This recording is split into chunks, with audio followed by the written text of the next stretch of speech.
tuck and roll energy, and endless enthusiasm. He's perfect for an active home that loves running, playing, and keeping up with a whirlwind of tail wagging fun. And if you're ready to meet your new best friend, our adoptable animals are waiting to add some extra love and fun to your life. From wagging tails to purring kitties, we've got the perfect companion just for you. You want to see who's available? You can head over to our website and meet our adorable crew looking for their forever homes. If you have questions, you can drop us a line at clayadoptions@claycountygov.com and we'll chat. Don't wait. Your new best friend is just a click away. And pictured there is a little kitten named Harry. They are always in need of foster homes where they can grow, receive socialization, and get the care that they need until they are ready for adoption. Could you provide Harry and one of her siblings a temporary home? And lastly, if you're interested in helping our furry friends but can't bring one home, please take a look at our Amazon wish list. We are always in need of items for the shelter animals. Just go to Amazon.com. And that completes our pet adoptions. All right, thank you. If my fellow commissioners could kind of join me up front for a presentation.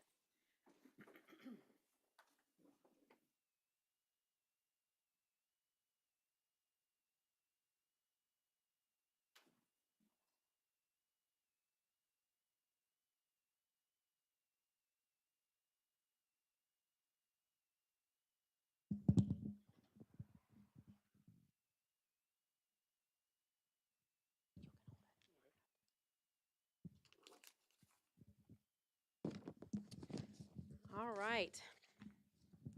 So serving as BCC chair is a significant responsibility, and District 4 Commissioner Betsy Condon served the role with dedication.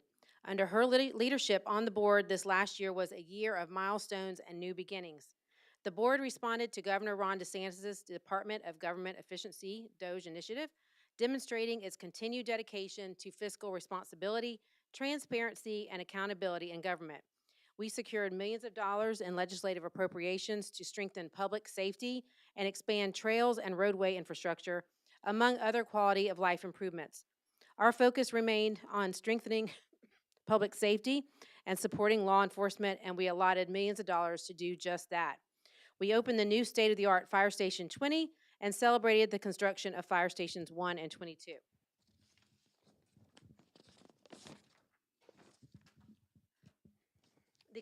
We continue to work toward new and replacement fire stations to support our growing community. Our staff installed more than 200 public AEDs across the county. We began construction on the new Animal Services building, and we opened new avenues for our community with a partnership. Chewy Health pledged a $1 million donation made in partnership with Lincoln Memorial University to support the construction of an innovative educational space within the new facility. We completed major road projects, including a new road, Cathedral Oak Parkway. Other major road projects that will improve safety and travel, including County Road 220, are well underway. On behalf of the board and staff, we extend our sincere thanks to Commissioner Condon for her dedication and service.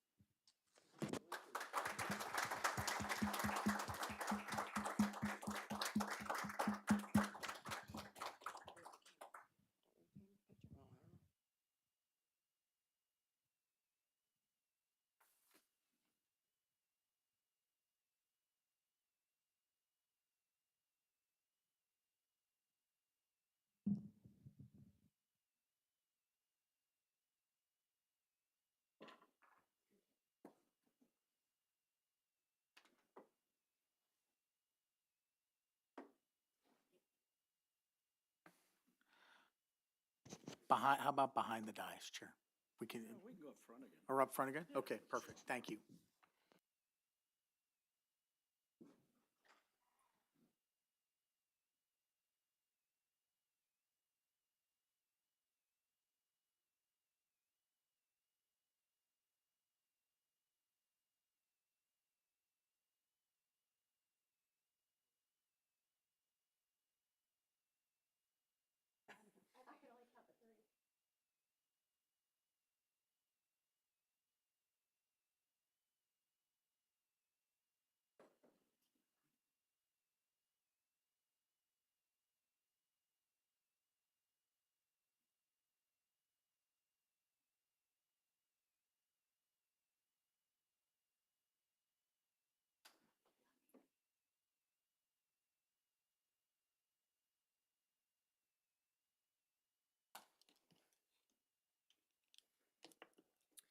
All right, so we'll move on to constitutional officers. I know our Tara Green, our comptroller and clerk court, has an update. I do, real briefly. I provided with you kind of a summary, just a quick update on the end of year of 24-25 investments. You can see on the left, the list of all the pools that we have, including our bank account that we have the cash in, and then all the different investments, the bank bond investments, US Bank, are slugs, and then the Florida Palm bond investments are the 65, the 2024 bond series, the 65 million. You can see that's being spent down. Just to note for general public, these monies are monies that we invest to get a little bit of return on our dollars while we wait for projects to come due, bills to be paid, cash being needed, operating cash in the bank. But you'll see in 23-24, a little bit better of a year with about 21 million in return.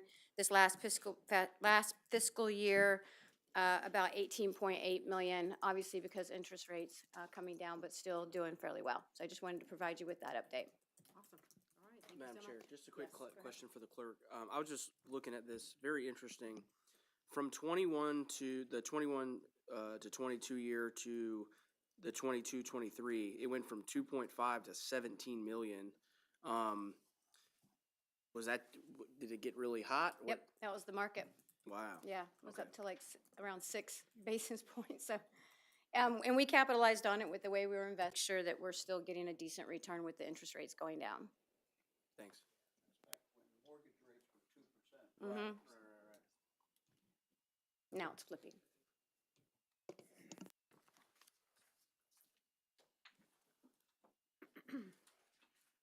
All right, any other constitutional officers, sheriff's office, anyone? No? Sir? All right, and we will go on to approval of minutes. I'd like to make a motion to approve the Board of County Commissioner meeting minutes from November 25th, 2025. I'll second. All right, I have a motion and a second. All those in favor say aye. Aye. Any opposed? That passes 5-0. All right, so we are going to go to our first public comment.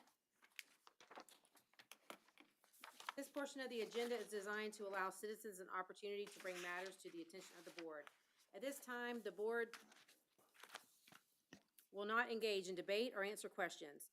You may email askclay@claycountygov.com and staff will address your questions, or you may email your district commissioner. Public comment cards are conveniently placed at the meeting room entrance and should be submitted to the clerk on the far left of the dais. You are to limit your comments to 3 minutes. Before addressing the board, please state your name and address. Now I would like to open the first public comment period at today's meeting.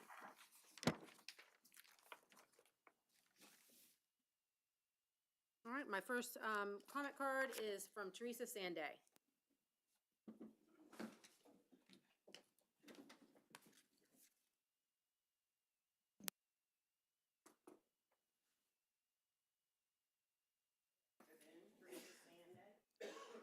I'll have my address on file, county commissioners, elected officials, and county staff. Once again, I stand in front of you to remind you and everyone watching this meeting for local decisions that no local decisions at this level can be considered the will of Clay County citizens because we are now being governed by authoritarians in Washington and Tallahassee who, I feel, are being threatened and blackmailed by many factions allowed to purchase our nation and its government. JFK warned us of this. Where is he? At present, Tallahassee is proposing to eliminate property taxes, causing an $80 million shortfall for our county. I'm all for cutting taxes for American citizens, but only if it's replaced with increased taxes for the oligarchy and reduced funding for bombs being dropped on innocent humans, including children. Every one of the Republicans amassed in this room that voted for this, it's bloodbath on your hands. Your hatred for the other half of your constituents who are telling you this regime has a plan, and it's written down in a manuscript called Project 2025. I suggest you take the time to read it, especially if your melanin count is high, for it's now 50% complete and the other 50% is coming, and much scarier. Check out Project Esther. So the new national security strategy is siding with Russia over European allies. Grok did say that Trump was 75 to 85% most likely a Russian asset, called Krasnov. But I have the question for veterans supporting this. Where are our new ports of call? I think your stance of supporting this and out of alliances of militaries you trained with and ports of call who were always welcoming, supportive, and beautiful, such as Spain, Italy, France, etc., is quite dangerous and selfish to our present troops, my kids included. Do we have a friendly port anymore? No, we are the piranhas of the seas, eating up dinghies with million-dollar bombs. I saw this morning's budget meeting, and y'all's, there's nothing we can do but accept this. You are weak, scared little nobodies who went to get through tough and correcting. Me, a woman who almost old enough to be your mom for saying a four-letter word, pathetic as crap. Stop supporting this coup and get the heck off of your butts. You might hear me or mine say a cuss word, but you'll never hear either of us direct anyone such as quiet piggy. Thanks for our sidewalk will come when I see it, and the kids are safe, as prospects for any progress in the future is grim. Thank you. Thank you, Ms. Sanday. Any other public comments? All right, we will move on to consent agenda. I'd like to pull number 7. Yeah, number 2, I'm sorry. 2 and 7? I'd like to No, pull number just 3. 2, Oh. just 2. Sorry. Item 3, please. 3 as well. What was your number, Commissioner? I didn't hear you. 3. 3, okay.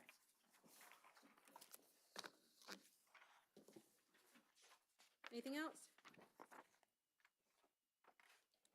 All right, I'll take a motion to approve all of those except for 2, 3, 2 and 3, And 7, and 7. right? No, Oh, just 2 and 3? just 2 and 3. Okay. I'd like to make a motion to approve the consent agenda minus items 2 and 3. Second motion. All right, all those in favor say aye. Aye. Any opposed?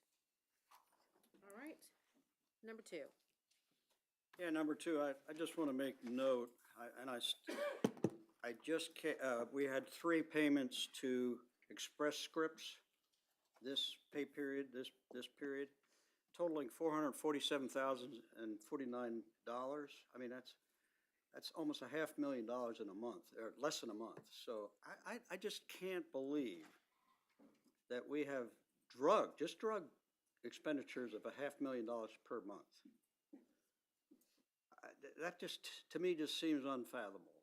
So I don't know what, with HIPAA, it's so damn hard, it's so hard to,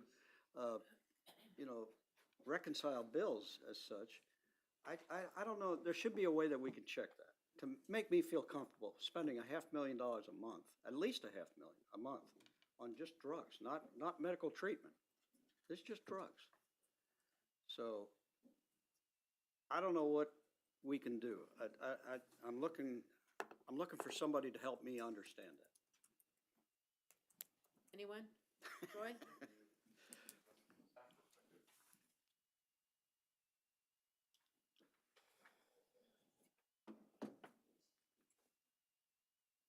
So through the chair, Karen said that's actually probably about 2 months worth of bills due to some overlapping in staff. But I mean, as we saw in Tallahassee, I mean, they said that was their biggest problem. One of their biggest issues too was, Medicare or medical expenses of pharmacy when you've got some medications costing hundreds of thousands of dollars potentially, especially when you start getting to specialty care. I'll reassure the board that there's basically 3 levels of review on this. We've got our partners at ESI Crumdale, which is a partnership, reviewing it, making sure everything is right with, is it a necessary drug? Are we going through the right process? We have our partners at Bailey Group reviewing it, and then we have our internal staff reviewing. So to the extent possible, but to your point, we can only dig so far. I can't, we don't know what the medications the doctors are prescribing other than it's been prescribed and that it's a valid medication, so. Maybe you can clarify. These aren't specialty drugs. I mean, Well, it's everything. it's everything. It goes through Express Scripts, even Yeah. chemotherapy. Maybe not chemotherapy. I mean, those type drugs are but very specialty, expensive. I understand that. but specialty drugs are on that bill. So if you have, I mean, not to get too deep into it, but we have certain individuals who get an injection once a year, and that injection, if it hits that one bill, may be an $80,000 injection. That was one of your hits on the first of the year last year. So there are some very expensive drugs, and specialty drugs do show up on that same bill. And there's things such as GLP that, And the changing rules. So, I mean, I just want to reassure the board that we do have a multi-layer process to review these bills. It's not just somebody on staff hitting the button and saying, "I believe." So, I know you and I've had this conversation. I know. I don't know how to solve that problem. If I could solve the drug problem, I'd do it. Do our consultants have the same limitations that we do? Crumdale and ESI do not. I mean, they can see everything. That's what they have, the doctors and nurses that actually review to make sure that we're following proper medical intervention. So, and I would remind you, this is not just the Board of County Commissioners. No, I know. This is for all I know. 2,000 employees, basically, between us, the sheriff, all the constitutionals, and all the dependents that are on our plan. So Just seems like it's a big a lot number. of money. Yes, sir. Okay, thank you. Make approval, I'd like to make a motion to approve item number 2. Okay. A second? I'll second. All right, we have a motion and a second. All those in favor say aye. Aye. Any opposed? All right, number 3. I pulled this item for discussion. I have no issue with the item. I wanted to pull it to discuss that when we had 8 bidders that submitted bids, and I think that's great, and I think that's partially why the money, bid came in so far under budget. I think prices are starting to come down.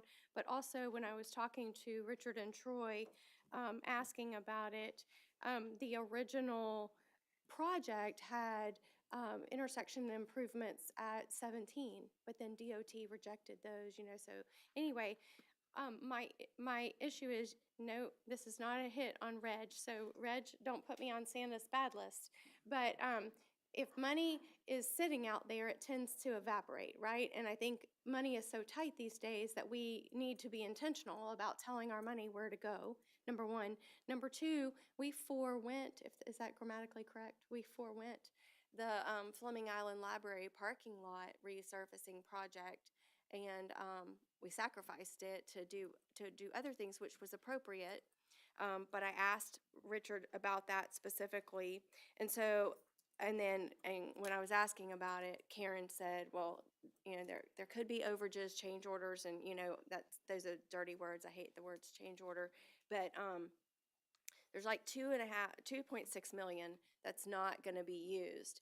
And so Karen was like, could you leave a little bit of it in there? So what I was going to ask is, could we take that $2 million? And Troy said, because this is impact fee money, so it could, it has to be used. But he said we could take that $2 million and apply it to 220, which is also an impact fee road, and then free up CIP money. And I was wanting to revisit the parking lot at Fleming Island Library, and then have Richard, if there's other things that Richard knows that need to be done, bring those back to us to put in, just so the money just doesn't disappear. And so anyway, it wasn't an issue in your district, Commissioner, or anything else. It was that really not wanting that money to evaporate, but to go to road projects wherever they're needed. How we end up moving money into this pot or this pot. I just didn't want to see it go away. Madam Chair. Yes. No, 100%, and that's why I pulled the item as well. And I guess this would be a question for maybe Troy. The current funding source is Impact Fee District 3. So would those allocated monies be, they're going to stay in that Impact Fee District, correct? Yeah, they have to stay in that impact fee district. The conversation that Commissioner Condon asked would be, we'd have to make sure that if you're going to use them, they have to go to a project in impact fee. This is not mobility fees. These are old impact fees. So let's just make sure that we're clear on that. They have to go to that district. Now, what I was saying is, you have other projects you're doing like 220 in that district. So you could say you're going to fund those projects with the impact fee dollars. I'm looking toward the county attorney. Wouldn't be a problem from a budget perspective. And then use that, basically free up CIP dollars. So that would be, I think, what Commissioner Khan is referring to, and then your CIP dollars are more flexible on where you use them. Okay, good deal. The second question I had was more so for Richard, I guess the industry professional in it. As far as, I totally agree with Commissioner Condon, getting this many bids is fantastic, but I wouldn't necessarily call the winner an outlier, but there still is a $600,000 delta. Any flags on that? And I don't know if Karen's here too. Richard Smith, County Engineer. In my quick purview of the scope of the bid, I didn't see any. I'm gonna leave the numbers and all, and since it's still in a, it's not available to be spoken about publicly yet. I'm gonna let Karen take over that part, so I don't say something that would disqualify anything.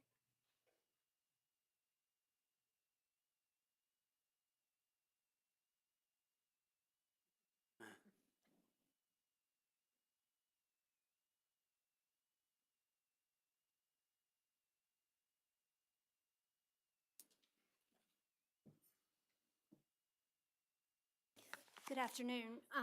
So as far as, we are in the no contact rule period until after the bid is posted. The award tonight is posted, and we allow 72 hours for the bid protest period. We were also excited that we got this number of bids in. There was a pre-bid meeting. We did kind of look at some of the numbers fluctuated in different areas, but didn't see any like big red flags that concern Richard or his team during the evaluation of the bids. So if there's specific questions, we can reach out and ask the bidders, but overall, there was nothing that stood out like that made us think they totally missed something. Good. Competition's a good thing. Good thing. All right, We that's have all I gotten got. we've gotten a lot of praise and wonderment from the DOT officials I've spoken to about how we got 8 people to bid on something. So it was in a good spot, so. I'm good. So I'd like to move that we approve this and take 2 million of the budget and earmark it for other, well, I guess, how do I say that? So I say move it to 220 project, or let Reg is standing up because I'm making him crazy. I know, Reg, I know. It's all gonna have to come back through an advertisement because you're moving CIP, so we're gonna have to bring that back after we advertise it. Or should I still make a motion that we earmark that money so it doesn't disappear? So I think the question would be, the first step would be to move the money back, move the money to using impact fees to pay for 220. So if you want to give the board wants to give staff direction to prepare that ordinance and bring that back, I think that's the first step.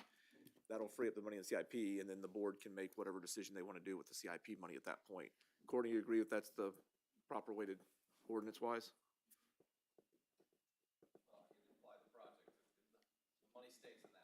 Right. Right. And just full transparency, I don't necessarily feel prepared right now No, to no, no, to I know. earmark it for a specific project. No, I wasn't Yeah, asking yeah, that. yeah, I yeah. just don't want it to Timing disappear. wise. So I want it to, I don't and think I it also, can. well, it can, in theory. I think the commissioner's point is she doesn't want it applied to any other projects without coming back to the board for approval in the CIP. But also that I don't want the bidder to think that they have that much flexibility in change orders. Like, we don't have, like, that's not, because it came in so low, Commissioner, Mm-hmm. same thing. I want it, that basically, we could have, should have, maybe adjusted the budget downward, from to your point. Okay, so if they were 600,000 lower than the other lowest bidder, Karen said, can you leave a little bit of money in there? So, okay, 600,000.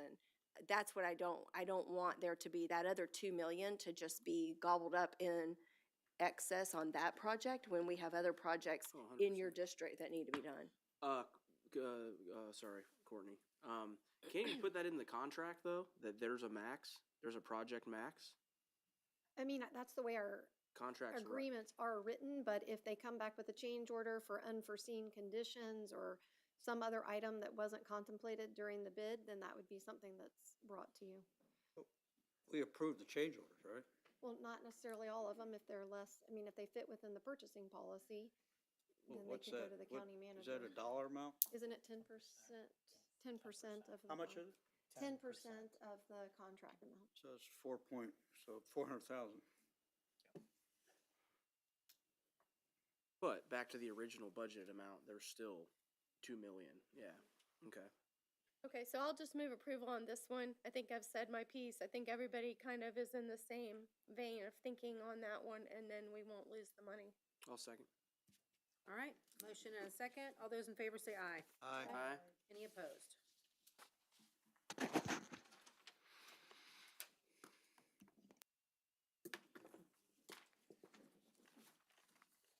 All right, we will go on to progress report on bonded transportation program and other capital projects. And Ed Lindor.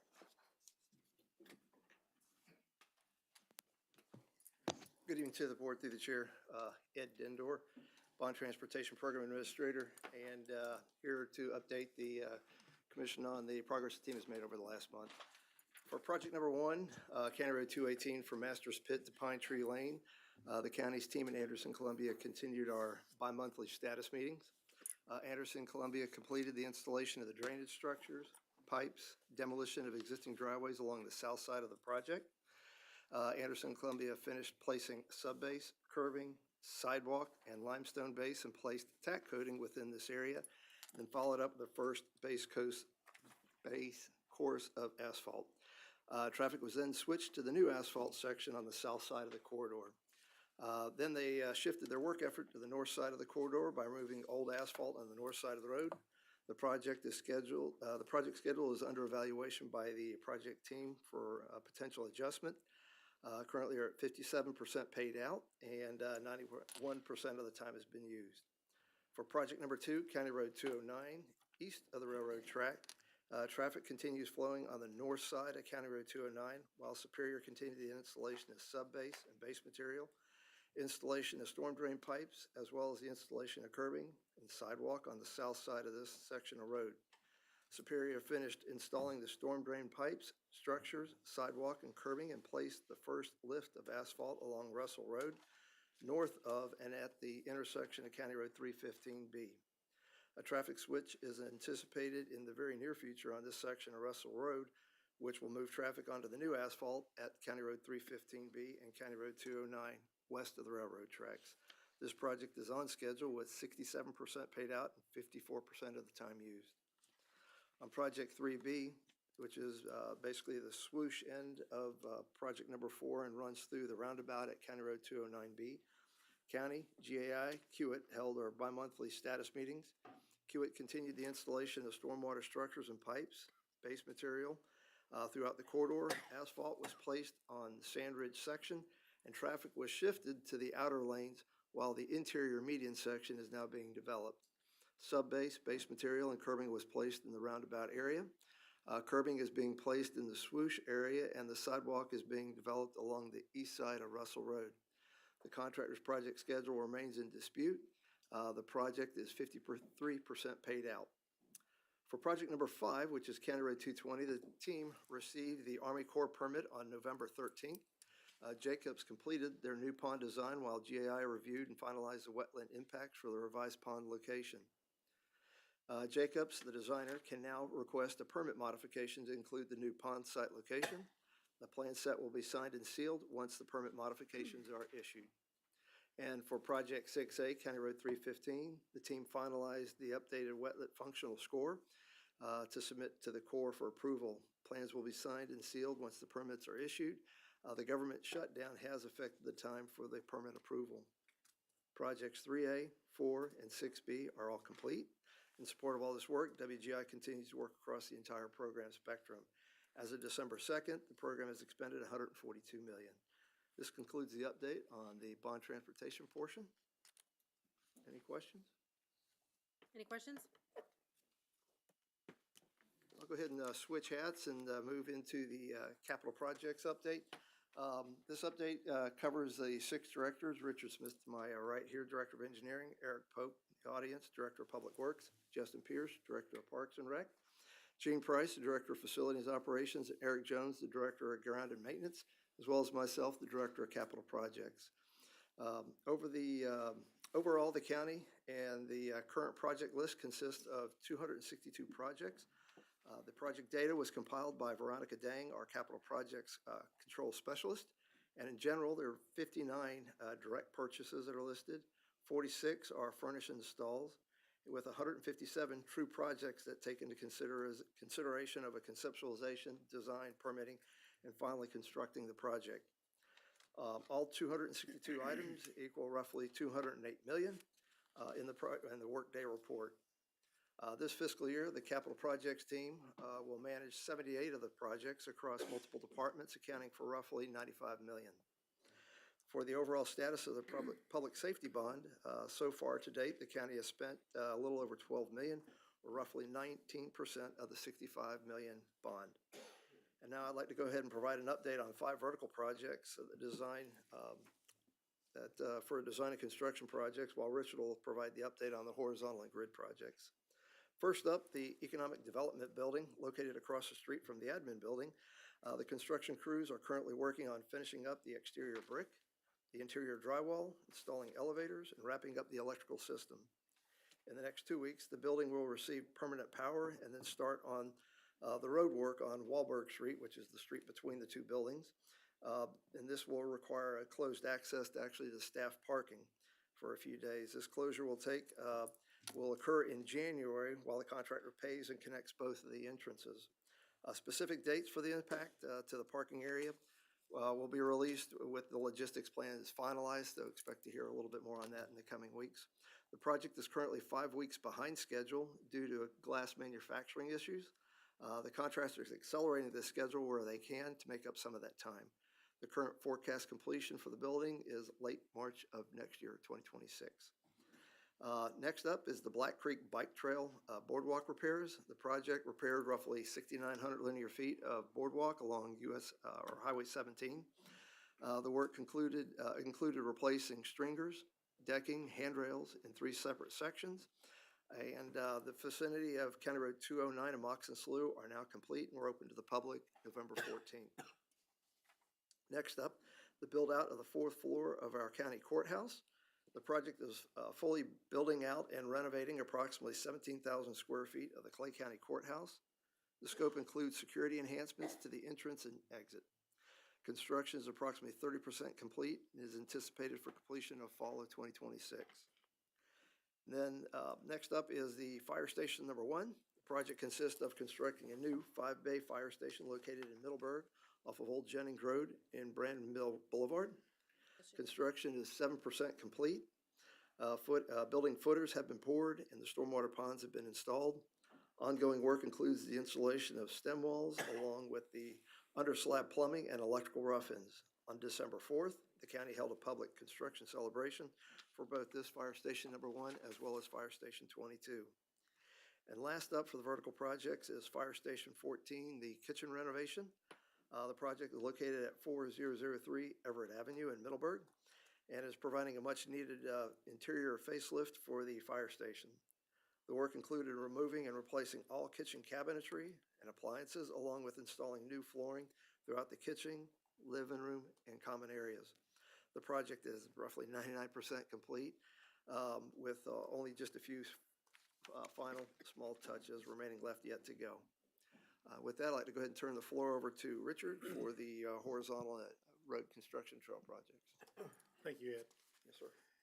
First off, we've got substantial completion inspection was passed at the Lakeshore Drive Old Hard Road, County Road 220 intersection last Tuesday. That was 25/31/57. That was 88 days ahead of schedule. So hat tip to our contractor there, Besh and Smith. The final striping, the final thermoplastic striping should go down tonight or later this week, weather depending. And it should be dry, so that should work out. The 220 project, widening from Nightbox Road to Hollers Place, is on schedule. There's been a lane shift for the westbound traffic, or for the traffic west of Henley Road, and people seem to be taking that very well and flowing smoothly. New pavement is planned today and this week, as soon as the temperature gets a little higher than 40 degrees out there, for the area from the bridge to the Dollar General in that area. That should be paved this week. The bridge is on schedule, as you can see by the photos we supplied. It's a pretty big deck, and it's looking very good. Don't really want to make any prognosis. It's on schedule. We'll know a lot more as they start paving as to whether they can accelerate the schedule, which is late June of this year, of '26. The Live Oak Lane project, was paved recently up just north of the Visitor Center. There's a crosswalk there. They paved to that point. North of that crosswalk, there's still some utility relocation that we're working with Clay Electric on. The project is scheduled to be finished in the spring. It has not helped our speeding conditions. I've spoken with the sheriff's office. People are driving very, very fast out there. The sheriff's office has been notified. Hopefully their plan is to do some monitoring. So please drive safely out there. They're still working. It's a 25-mile-an-hour zone, whether they're working or not. If they're working, it's just a little bit more higher fine. So over on 218, Spencer Industrial Drive is on schedule. The 4 lanes of asphalt are finished. That road should be finished, it's scheduled to be finished next month in January. So we got about 6 or 8 weeks, and we'll have that road open, as well as the widening of 218 leading into the entrance. Our FDOT update is different from the one in your package. It changed today. Well, it really started changing yesterday about 5:30 a.m., but it was finalized this morning around 11:30. We'd gotten a note on Friday that they had halted all efforts to finish the work at Eagle Harbor south to Water Oak, from the Clay Baptist up to the 220 intersection, because that project was restricted to night paving only, night work only. The project from Black Creek Bridge to Green Cove, Oak Street, south of Green Cove here, DOT made a decision that they would allow the contractors, the same contractor, to work during the day. That did not work out very well at all on Monday. We had a significant issue. The sheriff and our folks got involved and really helped the issue along, but it was not good.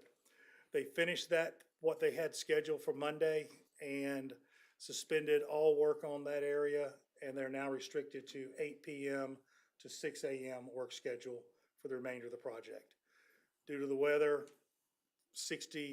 40 degrees and rising for pavement placement, it could add some time to the project, but it's not gonna, we won't have another Monday like we had this Monday. And they will be out, we've been told that they will be out on Thursday, beginning at 8 p.m., day after tomorrow. And they've got Thursday until Friday, 6 a.m. to mill and resurface the outside lane. If you've driven it, the inside lane they did first, which was ill-advised because the slope of the road drains to the west. The slope of the road is tilted like this. They cut this part down. So there's about a 1-inch gap there that's ponding water. We forecast for no rain, so we should be okay. However, they're gonna come in Thursday and work through the night. Something that critical that needs to be done to prevent hydroplaning and other possible issues needs to get finished. I would be cautious of you relying that to get anywhere on time Friday a.m. I feel like DOT would probably allow them an extra hour or two if they didn't get finished, because they're not probably gonna come back. They don't have any schedule to come back and work on that project. So, and then the Blanding Boulevard, the biggest update at Blanding Boulevard at Wells Road intersection is it's on schedule, completing, and we, the county, we're starting the Northway resurfacing project on the south side of the mall to help on the detour traffic next week. And that should be a 4 to 5 day project. no lane, there'll be some lane closures, but no full closures. Just take your time and drive safely around the mall. Any questions? Richard, Friday, that's 17 southbound, Yes. correct? In between which part, like which part? It'll be from the Black Creek Bridge is where the project begins, and it looks like they went about 150 to 200 feet south of the 209 intersection. Okay. And if anybody's just driven that a lot, including in rain, it is very, very dangerous. And folks, we got a middle stripe there now. We know where the lanes are, because there, you could see no striping on it. It had deteriorated that much. Okay. So, okay, Thank y'all.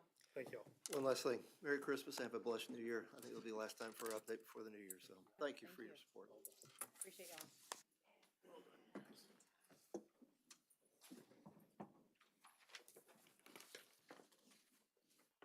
All right, we have active and upcoming formal solicitations by Karen Smith.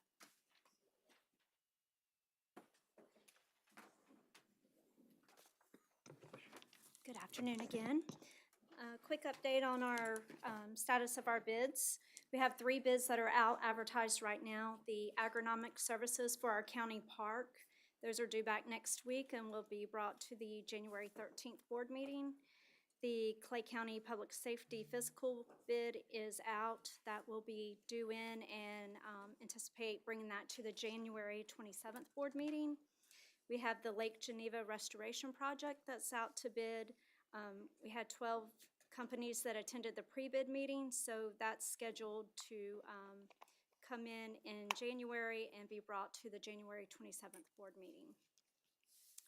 Our bids that we're currently working on to advertise for the remainder of this month and next month is the tile replacement at the county jail. We're still working with staff on that scope of work. Preventative generator maintenance, that's an annual contract. Countywide uniform rental and cleaning services, that's countywide. Our construction, engineering, and inspection CEI services for Sun Trail project, that's going to go out next month. Fire alarm upgrade at the jail, we're still working on that scope with staff. Debris removal services, our continuing engineering and planning services bid, RFQ is going to go out later this month. We have a CDBG rehab project that we're working on.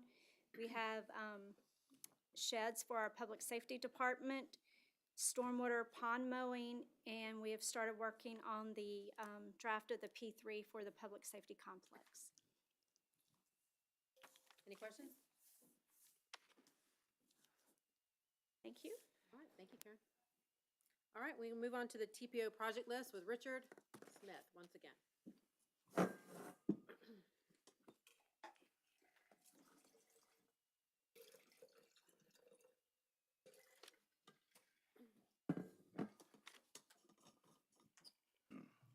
Good afternoon. Today we've presented in the package a list, a preliminary list. We're about 6 weeks early. This is actually due January 22nd. The Megan Covey of the Grants Department wanted to get this list in early to start working on the grants because these define the projects that are most grant eligible. We're going to focus on the road projects only, the top 20 projects that you see, that you have the 26 list and the 25 list. The trail projects we will brief at the next meeting.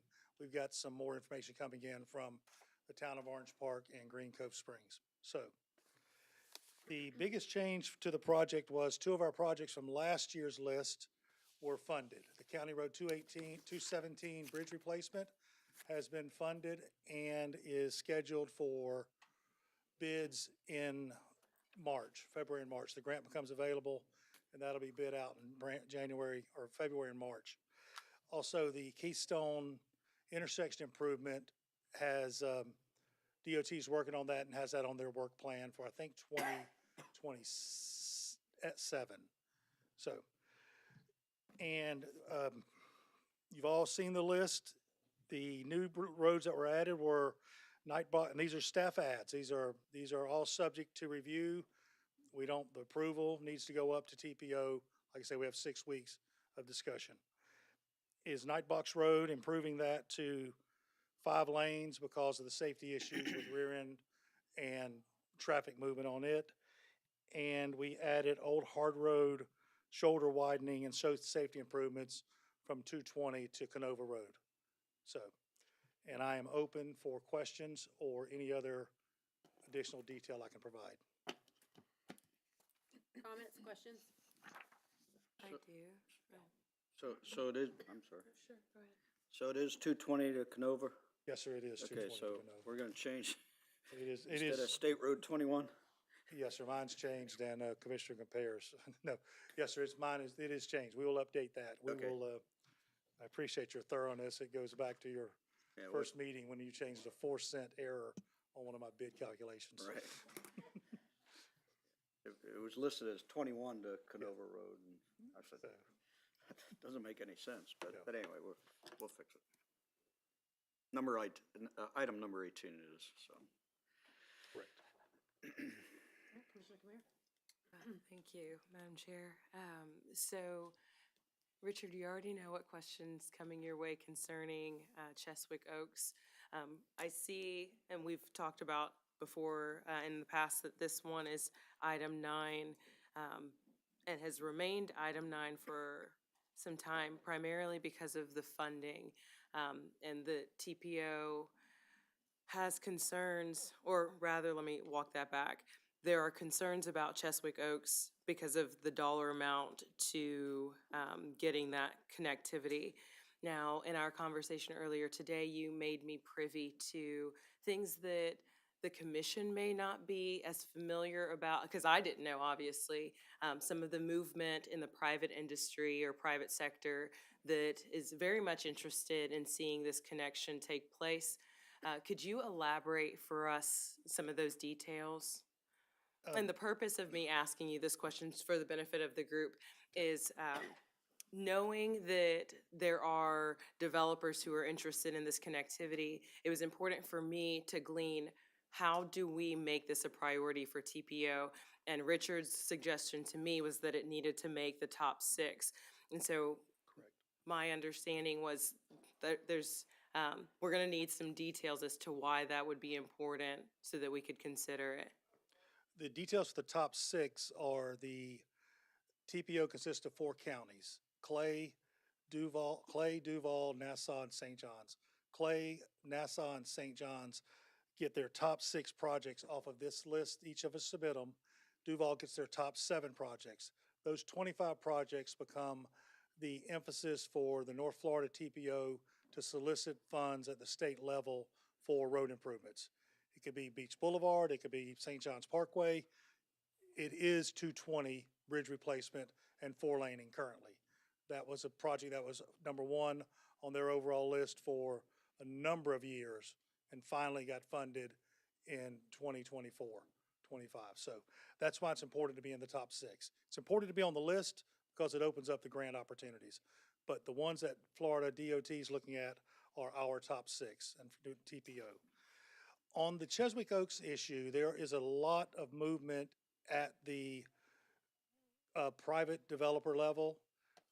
We assisted that with a study last year that TPO paid Kimley Horn to provide that included 3 separate routes and included cost estimates, the lowest of which was around right at $100 million. So that kind of did what it always does with this road. Kind of shut it off, kind of cooled it off. In the meantime, there's been some extension on the east side as it comes south from Argyle Forest with additional residential development going on there and developers lengthening the road. On the west side at the 23 interchange, we received a grant in, I think, 2019, 2018 to basically build the first half mile or so of Cheswick Oaks. Well, 2019 money only builds about the interchange at about the first 500 feet. So, but that is underway and under design now. It's been approved. It's been reviewed and accepted by the Turnpike Authority. They are now reviewing 60% complete design plans, and that project will go out to bid to complete the interchange, just the ramps to allow for you to go from south from I-10 south and go east on Cheswick Oaks, which will eventually tie in and circle back to Argyle Forest. That should go out in our bid list in the spring and summer of '26. So therefore, it's coming. That part is coming and is on the way. Had a call today with the developer. I asked him what I could say and what was private. He was he's very close to getting the Kindlewood. Part of that grant was for Kindlewood, a road to be connecting Kindlewood to Cheswick Oaks, which is really the Oak Leaf Plantation Parkway Extension is what it should be called. That, and there'll be a roundabout there. We have plans for that now. That is very close to being completed. There's some legal work that to be done with a platted area that's already been laid out that will get fixed. That will be a tremendous help and give the folks in the Kindlewood neighborhood and those neighborhoods a second way out. Instead of just going to Challenger, it'll make they've got about a half-mile drive to Publix, but to bring the groceries home, they've got about a 6-mile U-turn. So that'll fix that.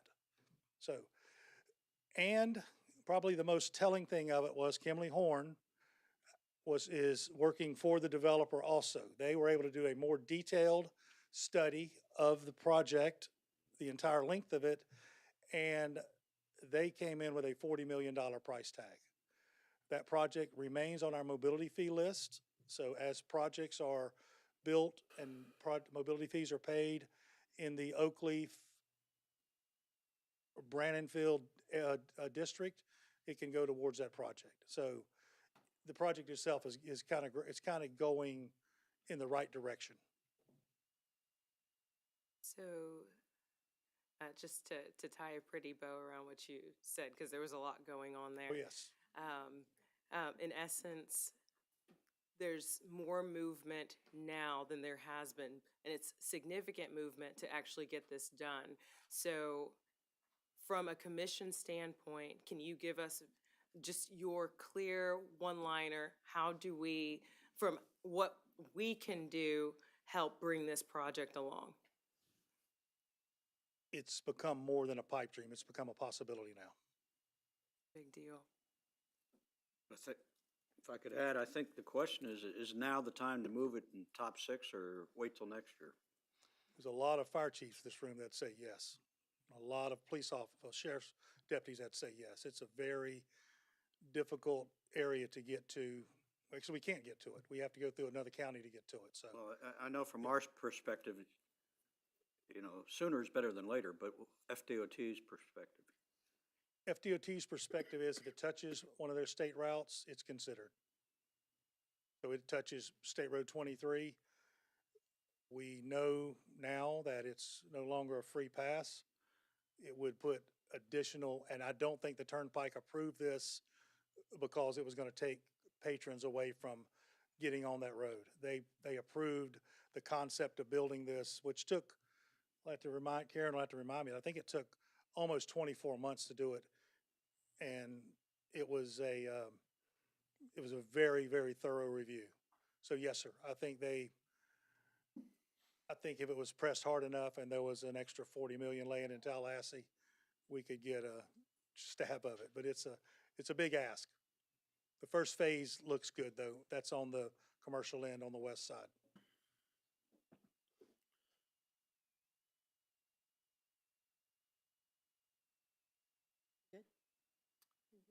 I think, well, there's the natural next question is, how do you get it in the top 6 with the list that you've provided? Because these are all so important. How do we get there? If top 6 is the objective, then what are your suggestions here? State Road 16 is being designed right now. That project is in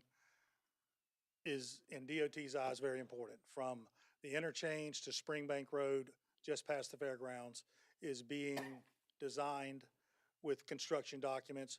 Right away is in the process. Very few landowners, the county being one of them. I think there's 4. We're one of them. All 4 landowners will benefit and seem to be rowing in the right direction. That means it's quick. US 17 is DOT's #1 project in our county. They want to see it widened. I don't even know if it would be in our top 20 if you put it out to the people talking. Now, it's changing. We found out it changed a lot 24 hours ago, but it is a definite DOT. They have told me the next big batch of money, that would be their preference. Cathedral Oak, #3, widening that to 4 lanes. We're gonna see that impact. I'll try to have for you, for the board next month, a traffic count from when Cathedral Oak was opened in the first 2 weeks to what it is now, 4 months later, just so you can see the difference as people drive it. I can remember driving it a lot 4 months ago and being the only car on it. And now Sunday afternoon, about 4 PM, I was in a line of 7. So there are people using it, and they're not coming from nowhere. They're coming from roads like Sand Ridge, like, say, Road 16. So it's definitely making a difference. That one is a very important road for the county's heart and soul. Old Jennings, I think I showed to, I sent to you the site plan. You can see it's pretty impressive. There's a major medical complex scheduled at the corner of Discovery and Old Jennings, and kind of reaches over almost to the Tynes Boulevard intersection. It has 400 or 500 parking spaces. That's going to be a big traffic mover. I don't know if we need to take Tynes Boulevard all the way to Long Bay, but maybe we don't need to take Old Jennings 4-laning all the way to Long Bay, but to Tynes Boulevard possibly. Whether we can get that money now or whether that moves in or out is possible. Nightbox was placed there because that's where the other one left from. So that was just the staff, that was me being limited in my Excel work skills. So #6 is the County Road 218. We've got to touch a state route. That's US 301 to Masters Road. That's a long way in distance and probably in time, and that one might be down the road a while. That's kind of a 1-by-1 by the top 6. Can I make the decision? No, ma'am. They didn't let me. They put that on you smart people. So. Okay. Well, what I heard you say was that we've got potentially 3 projects on the bottom half of the list that are, that we should be giving some consideration to. Right. And project #7, it's under study now. We're studying project 7 now. The TPO is to see when we'll need a 4-lane section on the 209 Russell Road. And we've expanded that to include over to US 17 to make it TPO eligible. So that from on your list has been revised to US 17, not 315B, okay? And I was going to ask to move that one up, but I'm not going to. I mean, everybody's is important. But I think Betsy and I go to TPO. We know that if they think it's important, they can move it up themselves. Correct. So I'm going to leave it like that because it is connected to 17, and we know that Jim Knight definitely wants it Yes. widened. So we'll see what happens. So I'll just leave it where it is. And they tend to want roads that help their roads. Russell Road takes people off 17. Let's face it, they're parallel. So.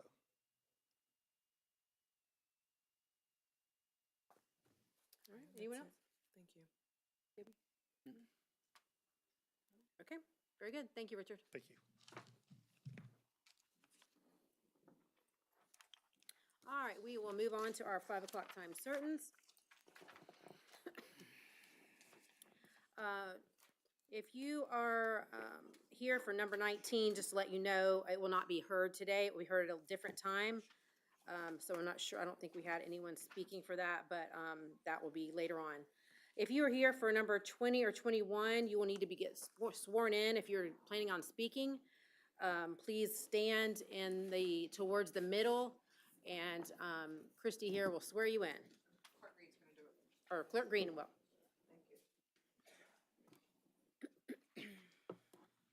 All right, raise your right hand.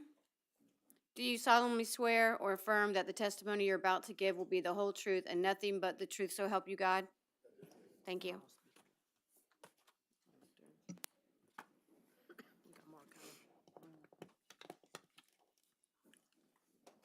All right. And Jenny's ready?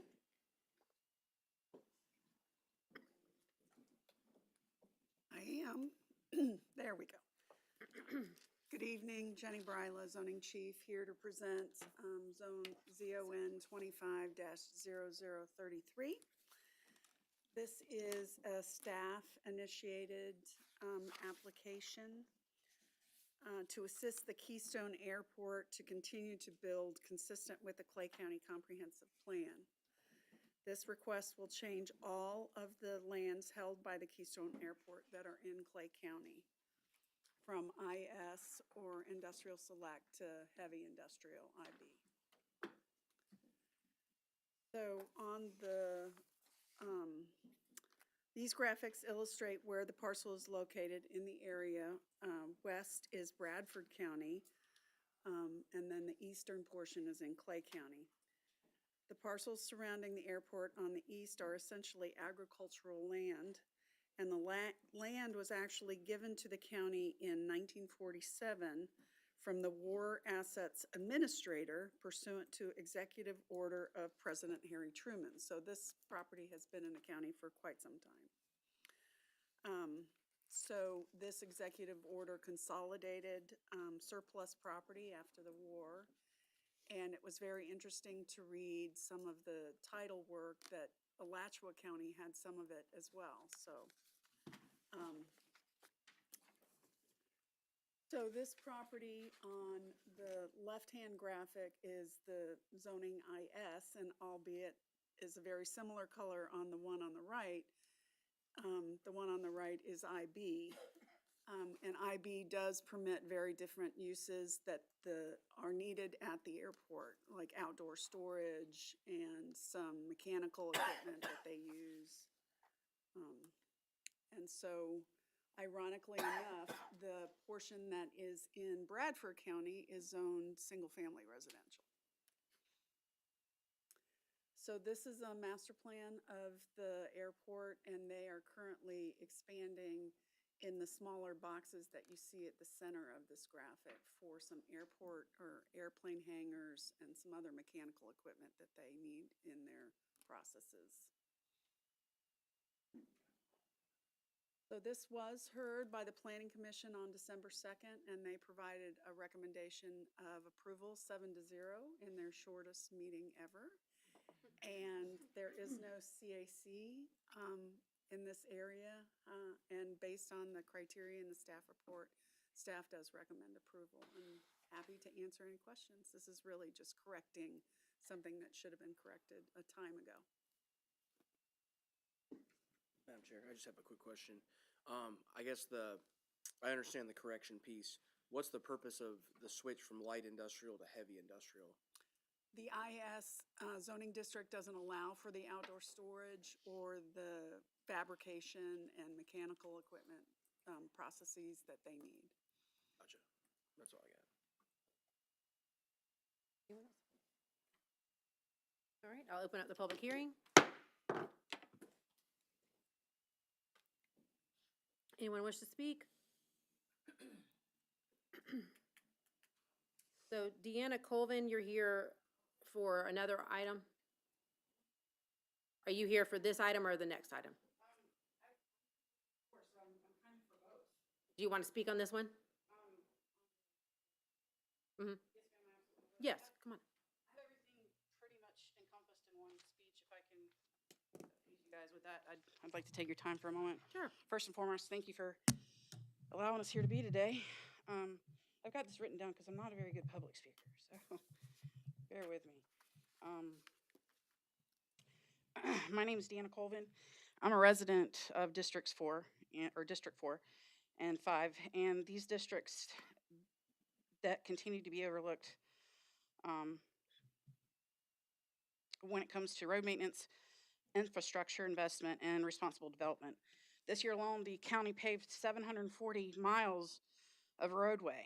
Out of that, less than 3 miles of that were private roads, roads that the county actively uses for services like trash collections, mail services, yet refuses to maintain it.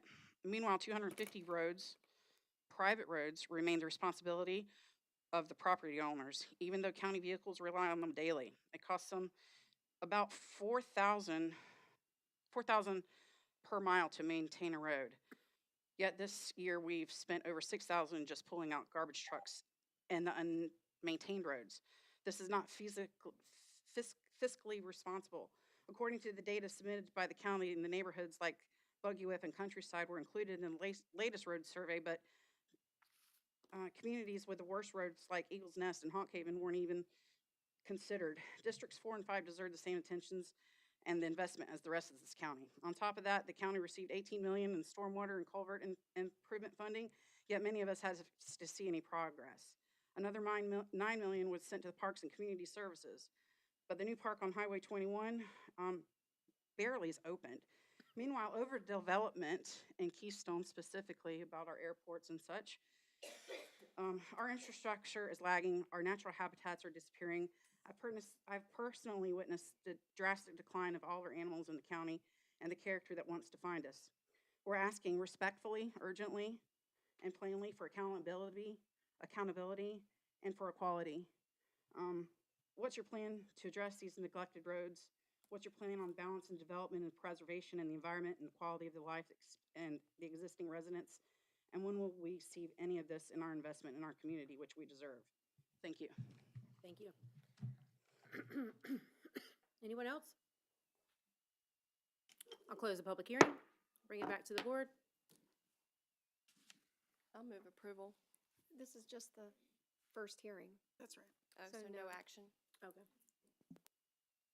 Great. No more discussion then? Anybody? All right. Thank you, Jenny. All right, I'll move on to number 21. Dodie is going to present.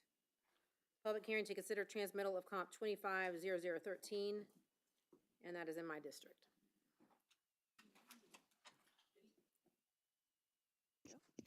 Good evening, and Dodie Seeley, Chief Planner.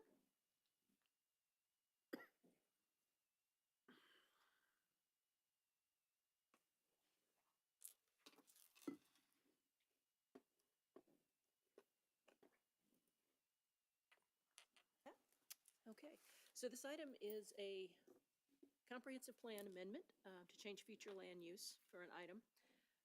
This is just because I know we have a lot of folks in the audience, just give them a little bit of extra background. This is a transmittal hearing. Comprehensive plans go before the Planning Commission, then they come to the board. And then if the board approves transmittal, they're sent to the state, and there's about a dozen different state agencies, local governments that we send the application to. They bring us back comments, and then staff brings that back to the board at a second meeting in about 45 days or so. So tonight's hearing, although at the Planning Commission there was a PUD, and I will kind of brief that as well, this hearing is not about the project per se, or the PUD or the zoning. It's about the decision to transmit to the state. So just for clarity's sake. If it does come back to the board, it will probably be in the February timeframe, just for everyone's. The applicant is Kimley Horn and Associates. The project is at the southeast corner of 315 and 315A. It's actually on the north and south sides of 315A. It's the Springs Planning District, which is in Commission District 5, Commissioner Burke. There are 4 parcels involved, portions of those parcels, and 1 outright. The actual application would change the future land use designation from rural residential and agriculture to rural fringe. And then that companion rezoning application would be presented down the road when these come back at the later hearing. The subject property is hatched in red on this map, and the green represents those parcels which received the mailing notice of the meetings. And additionally, signs were put up on 315A, 315, and on Knowles Road. On the right is the general location map with the parcel in red, and on the left, on the aerial, it's in the yellow hatched area. These two maps represent the future land use. On the left, we have the current future land use designations, and you can see that the parcel is split on a diagonal. The bottom portion of it is white, and that represents the agricultural. The yellow is the rural residential, the RR. On the right is what would be proposed, which would be the rural fringe in that orange color. And this is the current zoning map, just provided so that you can see again, it has that same diagonal split zoning, which would be changed with that prospective PUD application. And then for context, this is the site plan that was included with the PUD application. It includes an entrance off of 315, which I'll use the little highlighter for you on the far side over there. So 315 runs north and south here on the left side of the screen. There's an entrance down here at the south portion, and then entrances across from each other to the north and south on 315A. The proposed PUD would be for a single-family subdivision, 160 lots. The density under rural residential is 1 unit per acre. The rural fringe, that is the application tonight, is 3 units per acre, and the proposed subdivision was coming in under that at 2.48 units per acre. They were requesting some setback reductions.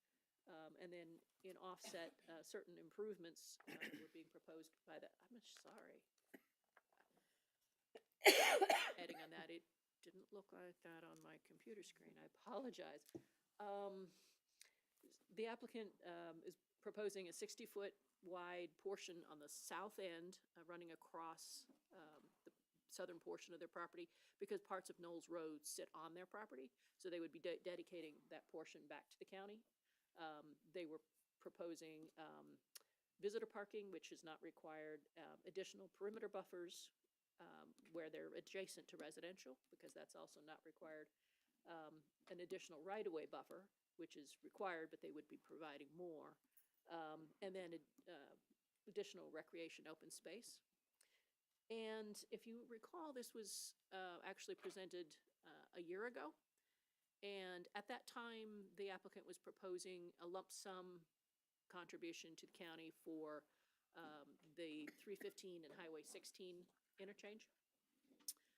What's changed in this application is that they are now proposing to design and construct the right turn lane. So if you're driving south on 315, turning right, in other words, west on 16, they're proposing a right turn as they've shown in this drawing.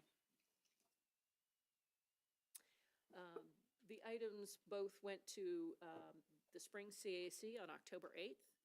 They voted 6-0 to recommend denial for both of those items. And on November 4th, both items went to the Planning Commission. They voted 5-3 to recommend approval of both items. And staff has gone through the criteria for the comprehensive plan and finds that they are met and recommends transmittal of the item. I do have one thing before you turn that over to the applicant. They are here and have a presentation. In your packet, we included a PDF that was the public comment received via email before the Planning Commission. And then you would have received, I believe, an email yesterday of all the public comment that had been received up to the end of the day before your meeting. However, we received 2 more today. And I know staff has the direction of don't bring, paper copies to the meeting, right? But we'd appreciate a little direction. I think you were emailed just right at the beginning of the meeting, those last 2. If you want to not I don't, staff would just really appreciate your feedback. Do you want it on the day of? I feel, I don't want to bring you paper copies of things, but I don't want to ignore something that came in this day, same day, if that's your preference, unless it's your preference. Anyone have any Thoughts? thoughts on that? I'd be okay if you gave them to us. Yeah, I saw them before, like Yeah, way before the meeting. we got the same ones today, didn't we? Right, yeah, like right at the start of the meeting, Right, right. practically, yeah. And if that's fine, I can do that, email it to you right before, whatever we receive right before the meeting. I just, What, did they just send them today? yes. Okay, well. Yeah, we received that's one the best from you can do. one of the property owners and one from a member of the public that were received to our general internal email, inbox. They actually So- were also emailed to us individually. Were they? Okay. Mhm. Okay, well, then. I think your question is for me, Dodie, because I don't No. have a computer. So I wouldn't have had access to it just before the meeting. And for me, I think that it's gonna have to be a hard cutoff. If it's, unless you're talking about somebody outside of, well, no, I think that my position is if you want me to see it, I can't get it at 4 PM on the day of the meeting that you're wanting me to discuss it. It's not fair to me and it's not fair to the person who's sending it to me. I won't have a chance to give it consideration. So for me, I don't want to see it if it's coming in at 4 PM Okay. on the day of a meeting. Just, yes, because she's the only one then, I guess, that didn't have a chance to see it, sorry. Okay, so direction going forward, send you the things up to the day before, but not the day of. That's, I'm good with whatever policy you want to I'd say set. send them, if I we, just- if we get to them, we get to them, if we don't, we don't. She's not gonna get to them. I Okay, mean, well, it's then not that's very fine. smart, unfortunately, I'm sorry to send it the day of, so, if you want us to see it, so, but, anyway, that's what I think. Okay, well, okay. All right, do we have Thank you. applicant? Jody, you were done, I'm sorry. Yes, I Right, am, okay. yes, ma'am. All right, sir, and you have 15 minutes. Thank you. Dodie, do you have a clicker for a presentation? Do, but I uploaded this yesterday, just a second, let me get it Okay, loaded first. I will start without it because I'm on the clock. So, good evening. My name is Mark Shelton. I'm an urban planner with Kimley Horn Associates. With me tonight is Garrett Queener with Pulte Homes and Bill Schilling, also with Kimley Horn. I appreciate your time tonight, and I also appreciate your patience as I repeat a few of the things that Dodie just mentioned. This is a project that we withdrew a year ago in 2024 because we wanted to go and speak to the community and readdress some of the issues they had and actually redesign our site. We did that. So the old request, thank you. The old request was a land use amendment and rezoning to allow up to 214 single-family units on 72 acres off of County Road 315. In a few moments, you'll see how we reached out and listened to the community and revised the request. By this slide, you'll see what Dodie already mentioned. Our proposal tonight before you, the request is a land use amendment from rural residential and agricultural to rural fringe. The agricultural section is a little remnant piece at the bottom left, southwest corner.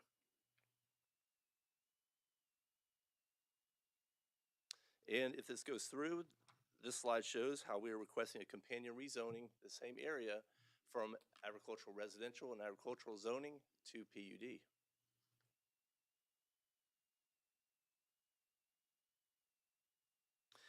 As you know, this is a growing part of Clay County, and this project is located within a mile and a half of the First Coast Expressway and a quarter mile from the 315 realignment. And as you can see on this exhibit, we're surrounded by mega projects such as Magnolia Point, Magnolia West, Willow Springs, Saratoga Springs, Peters Creek, and Agricola further to the south, making this property an infill parcel and a prime location for this project. As mentioned, we withdrew these applications last year so that we could work with the community on a new plan. Pulte Homes conducted extensive community outreach earlier this year. They did this by email, text messages, phone calls, in-person meetings, and finish with a community open house on June 30th. What you see here is a couple of pictures from that open house and a typical letter that we sent out.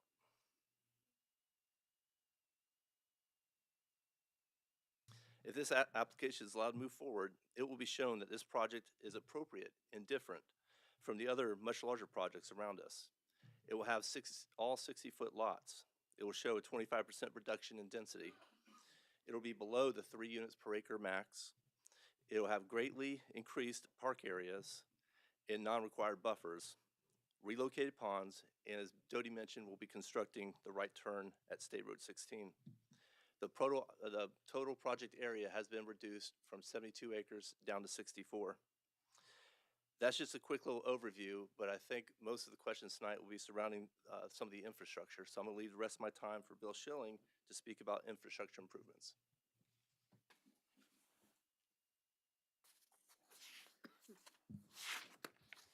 Thank you, Mark. Commissioners, my name is Bill Schilling. I'm with Kimley Horn and Associates, 12740 Grand Bay Parkway, Suite 2350, Jacksonville, Florida 32258. And I'm a professional engineer licensed to practice in Florida. As Mark said, you had me on the right slide, sorry about that. I'm excited to share with you and talk through the infrastructure. And that infrastructure that is in place to support the additional density that this land use amendment requests. And again, tonight we're here, as Dodie mentioned, to talk about the land use amendment to add additional density to this land, residential density. So a couple things about the project to share. And so in this slide, the star with the little orange bubble is where the project is located. And so one of the exciting things about this slide is what has changed in a little over a year since we were last before you with this project. And a significant amount of the infrastructure has changed, and changed in a very positive way, in that we are now actually seeing new roads that have opened, changes in travel patterns that are essentially making things better for this area and providing the infrastructure that will support this project. So there are several on this slide. There are a couple extra that I'm going to hit on. But so first, to mention Cathedral Oaks Parkway, and I know the county engineer talked about Cathedral Oaks Parkway. It is now open. When we were here a little over a year ago, it was not open yet. So roughly 3.3 miles has now been open, a 2-lane divided arterial that is parallel. It is a parallel route and facility to State Road 16. And we are seeing that it is relieving traffic from State Road 16 right now. The second piece of the puzzle, First Coast Expressway. When we were here last year before you, First Coast Expressway, this segment that is near us was not open. And so today it is open. So this segment of First Coast Expressway that you see in green to the west of our project is now open down to US 17. We are seeing diversion of traffic, and I'll hit on a couple of items there as well. Third item, the CCUA improvements. So we've got a wastewater treatment plant expansion that's completed that we now have in hand. We have in hand a capacity letter from CCUA stating that there are water and sewer capacity available for this project, for these 160 units. So we have that in hand, and we have that new improvement close to a cost of $55 million that has been constructed by CCUA just to our west. Mr. Smith also talked about the State Road 16 widening, which is a TPO priority project for this county. So right now that is under design. The DOT is designing the widening of State Road 16, which is number 4. So the yellow east-west arrow on this slide, that design is in progress. Construction and opening of that improvement is expected in 2032. And then as well, the item that's number 5, the big yellow swoop, and Mark referenced this, this is the Clare Dairy Parkway or the 315 realignment or sometimes referred to as the Green Cove Bypass as it gets south of State Road 16. So again, that is an improvement that when completed, and construction of that has now commenced from the south. So construction of that 315 realignment has started from US 17, working its way north. That will take a significant amount of traffic off of 315, and ultimately the segment of 315 running adjacent to our site will then operate more as a local road. So then also that is not noted on this slide is the new elementary school that has been built. So just north of us, we have Spring Park Elementary that's added significant elementary capacity into this area of the county. So a couple things, and not to get too deep into the data, but to hit a couple of highlights. So essentially, Kimley-Horn conducted counts in September of 2024 for the prior hearings when we were here before. We then redid the counts in October of this year after the First Coast Expressway opened and after Cathedral Oaks Parkway opened. And what we measured, actually physically measured from the counts, is they have shown there is a rerouting of traffic to Cathedral Oaks Parkway from State Road 16. Those counts showed that in the morning, the through volume counts on State Road 16 at 315 were down by approximately 14%. And in the PM peak hour, State Road 16 through volumes were down by approximately 20%. On 315, County Road 315, at the State Road 16 intersection, those southbound trips in the AM decreased by a little over 35%. And in the PM peak hour, they decreased by approximately 19%. So we now are physically seeing improvements to the overall operation of the county's roadway infrastructure in this area as that new capacity is now coming online. So a great deal of this is a discussion of timing. And so I'll take a minute to share what the project schedule is and how that fits into all this timing. So the blue line across the top is the project schedule. We right now are in 2025 working on permitting, design. We would then go to construction. The house on this slide represents when we would expect residents to first start being able to move into this community, which we believe would be in basically the very first part of 2028. There is an expected 5-year build out, so we believe that it will take through roughly 2032 for all the residents, for all the homes to sell and residents to move into this community. And as shown on this slide, we've got the three projects: the Peters Creek Wastewater Treatment Plant expansion, Cathedral Oaks Parkway, and the First Coast Extension that are completed. They're open today. So those are benefiting this area and will benefit and support those homes that would go in this project. First Coast Expressway, the next segment from US 17 over to I-95, that is expected to be completed in late 2031, early 2032. Again, consistent with the timing of this project. I'll talk for a minute on the next slide about the turn lane, but certainly the southbound right turn lane at the 16 intersection and 315 would be completed before any residents would move into this project. And then finally, the State Road 16 design and construction that DOT is working on right now. Again, design is expected to go through the end of 2027, with the little bulldozer there signifying when construction is expected to start, which would be in early 2028. So we're expecting that segment of State Road 16 from the expressway to 315 or Springbank Road to basically occur from 2028 through 2031 to support this project.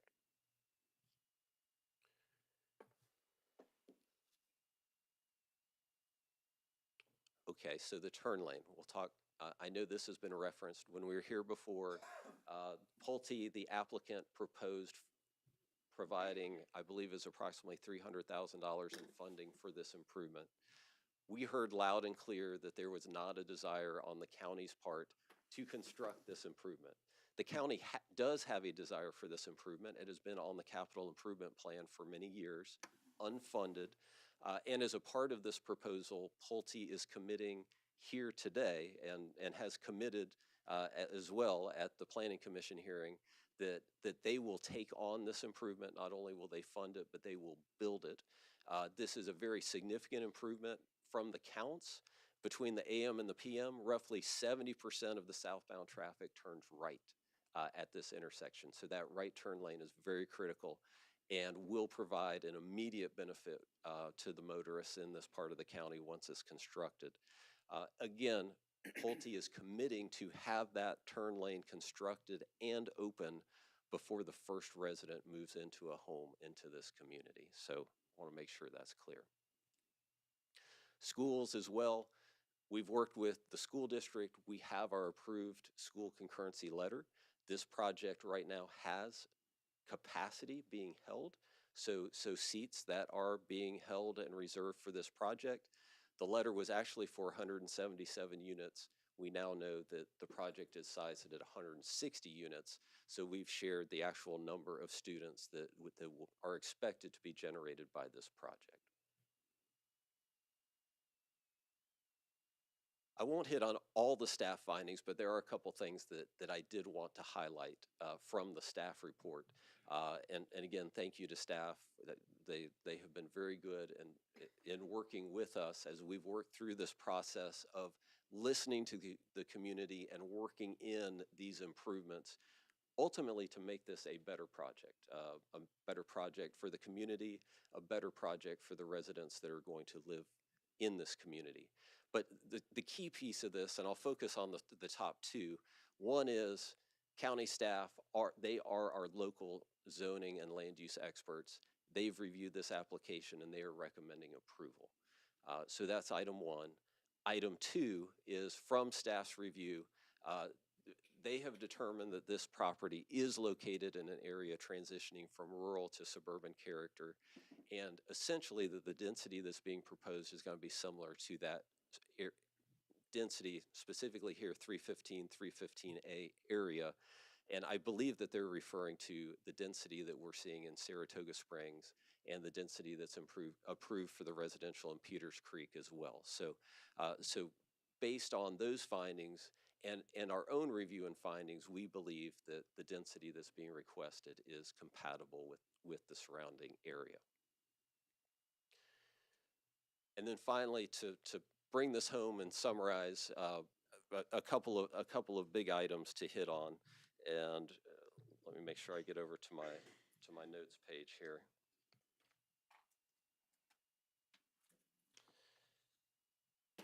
So a couple things. I'll reemphasize, and not to say it enough. Tonight, our request is for transmittal. We would like to get to the next level to have state review. We recognize tonight is not a final approval. Tonight as well, the PUD is not here being heard, but we are asking for commission approval to get to the state so that we can also have the state review this and provide their feedback.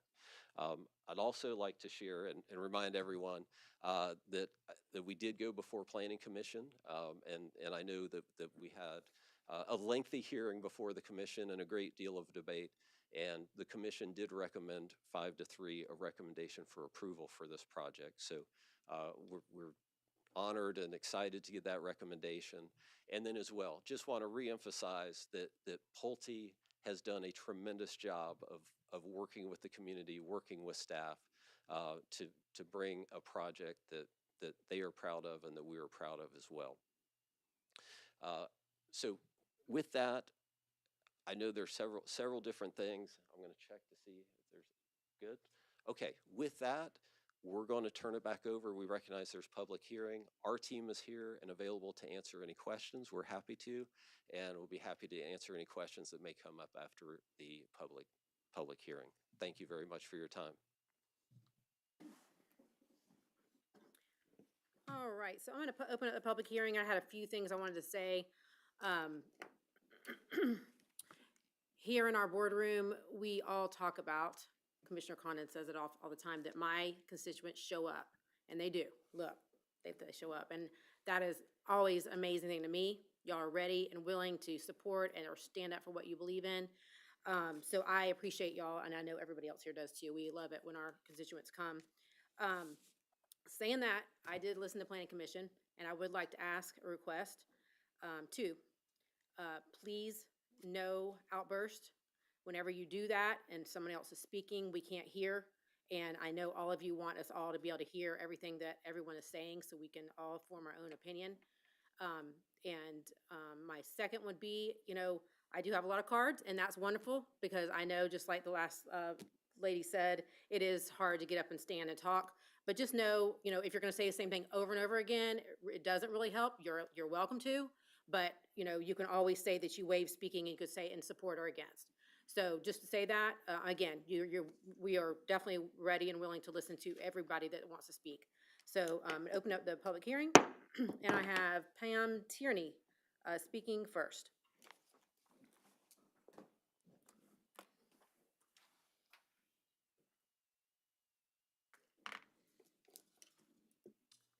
My name's Pam Tierney, and I live Crosswinds Drive at Green Cove Springs. I realize that you're not talking about the PUD tonight, but I think this land usage change is a slippery slope, and most people, behind me anyway, are not going to approve of it. Saratoga Springs, excuse me. I mean, 4,500 houses already going to go in there, and it's the same area.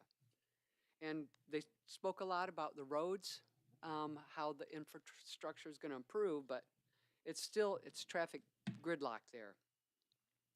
And we're not just talking about Saratoga Springs, Laurelton and Agricola land. That's another 6,000 homes. That's already approved. So we've got a lot going on already without this development. I don't think we have the infrastructure, and it's not just road improvements, schools, all of that. Anyway, we need to stop approving everything that comes along. The Planning Commission approves everything, as they say, because we're builders, developers. They admit it. I think we need a change there.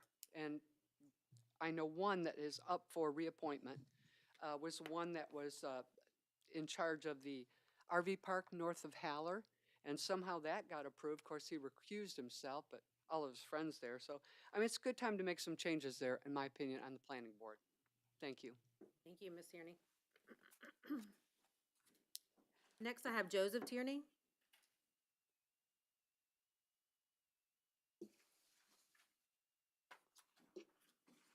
Good evening. My name's Joe Tierney. I live at Crosswinds with that lady. I'm also a member of the Springs Citizens Action Committee. I attended the planning board meeting where this development was discussed. There were probably 50 people, maybe a little bit more than tonight, from the community at that meeting who spoke in opposition to this development. There were two people that were in favor, and they're the people selling the land. When this matter came to the Springs Committee, we voted unanimously to oppose it, since we also had a good number of people come to our meeting. We didn't see a need for 160 new homes in an area already being developed by several large housing communities. And we didn't see a need to pack 160 homes on 1/3 acre lots where the rest of the block has acreage. My big concern is with the Planning Committee. They voted 5-3 in favor of this development. The 5 members in favor are all in the developmental business. This was obviously not what the community wanted, as evidenced by the number of people that were there. The Planning Committee works for the county commissioners. They are not elected, they are appointed by you guys. Who do they answer to? Are they not directed to act in the best interest of the community? It's no wonder that this county is seeing so much unchecked development, even when the majority of the citizens represented are not in favor of it. Perhaps the commissioners should take a look at the membership of the Planning Committee and try to balance it so that we have a more representative group of people making recommendations on the fate of Clay County. Thank you. Thank you. All right, next I have a card from Jane Corby, and she is waiving speaking, and she is against this. Next I have Tommy Hammond. He is waiving speaking and is in support. And next I have Ryan Marzies.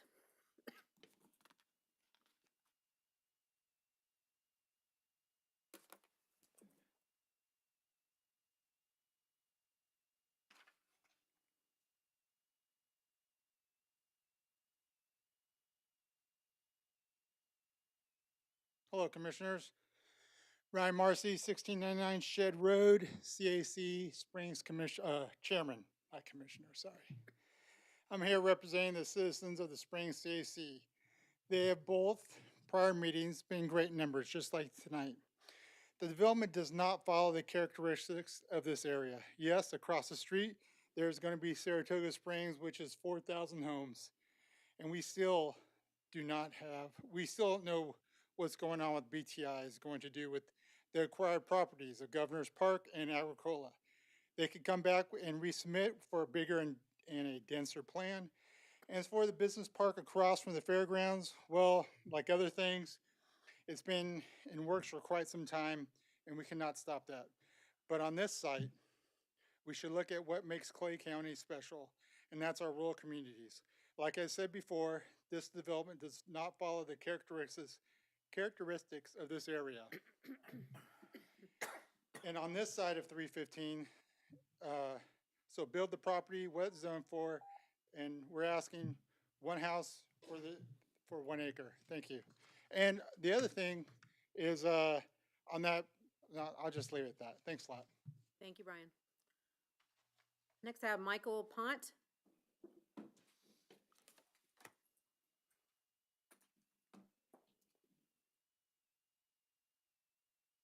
Good evening. My name is Mike Pont. My address is 3940 Everington Road. Could you put your mouth closer to the microphone so people Excuse online can't hear? The land use and zoning requests being applied for here are an exercise in spot zoning. The Clay County Planned Unit Development Regulation being used to facilitate this change is heavy on procedures, definitions, and processes. Aside from the opening paragraph statement about planned communities, allowing for flexible and creative concepts of site planning, preserving natural amenities of the land, and encouraging scenic and functional areas and open areas, there is precious little in what the PUD entails, which is to say it is ambiguous. And where there is ambiguity, there is an opportunity for exploitation. It allows for it to make it up as we go approach. I believe this particular rezoning submission fails to meet several of the basic requirements of the Clay County Planned Unit Development Regulation. First, planned community. A community is composed of many parts: schools, churches, retail stores, service establishment, places to work, places for outdoor activities, and homes are some of what makes up a community. What we have here is a plan for 160 homes and a nod to outdoor activities. Second, flexible and creative site planning. Not even an attempt to go beyond building as many houses of the same look and feel as of maybe 3 or 4 floor plans. Third, preserving natural amenities. What little land that has been set aside to cover this space is inadequate.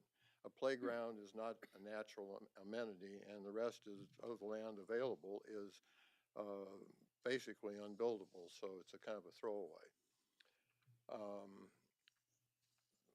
Some of the requirements of PUD are that it is large scale, site specific, and mixed use. This more or less defines what is going on with Saratoga Springs. As big as it is and everything else, at least it meets the requirements for PUD treatment. This proposal, by contrast, is small scale and single use, not a particularly good fit for PUD consideration. That is, unless the ambiguous nature of the Clay County PUD regulation is intended to allow for cases that will not meet the rules of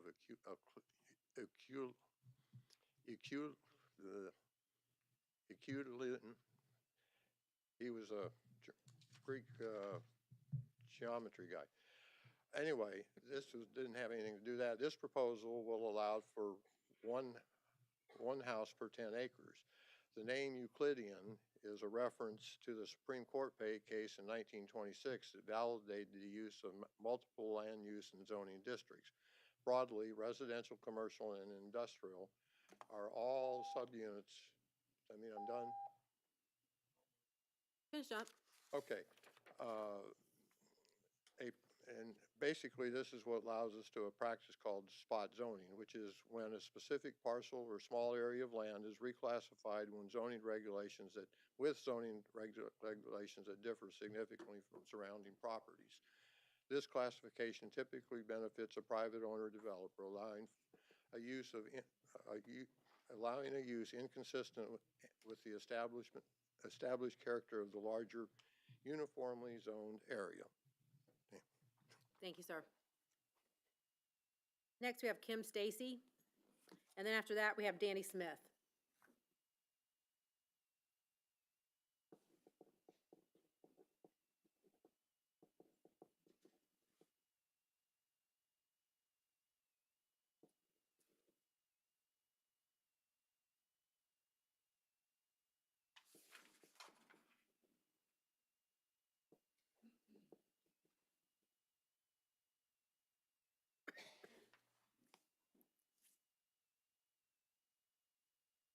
Once he comes up, I'm going to kind of help him. I don't know if this mic is even working, to be honest with you about it.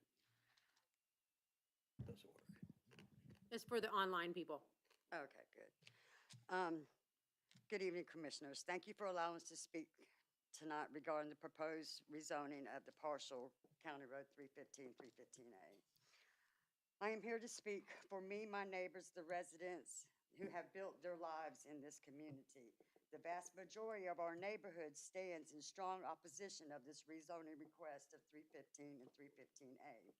This is not a matter of a few dissenting voices. It is a collective and unifying stance from the community where you were elected to represent. A handful of people, perhaps 2 or 4, including the landowners, support this change. Their interests, while valid from a developer perspective, are vastly outweighed by the collective interests of the established neighborhood. We choose to live in this area because of the existing zoning and the quality of life it ensures. The proposed change fundamentally alters the character of our neighborhood, potentially impacting property values, local infrastructures, traffic, and noise levels. This is not a minor concern. They're directly affected our daily lives and our long-term investment in this county. We understand the need for growth and development, but it must be done responsibly and consideration for the existing populace. In a democracy, the will of the people matters. The majority rules. It is a fundamental principle of our government. Commissioners, you have indicated that much of the development in this area was pre-approved under previous regulations. You also mentioned that this specific project is not pre-approved and is, in fact, entirely within your authority to deny. This means the decision to stop this overdevelopment rests solely within your commission tonight. We urge you to exercise your authority, and we ask that you listen to the overwhelming majority of your constituents. Please vote down and deny the rezoning of County Road 315, 315A, and support the residents who called this community home. Thank you.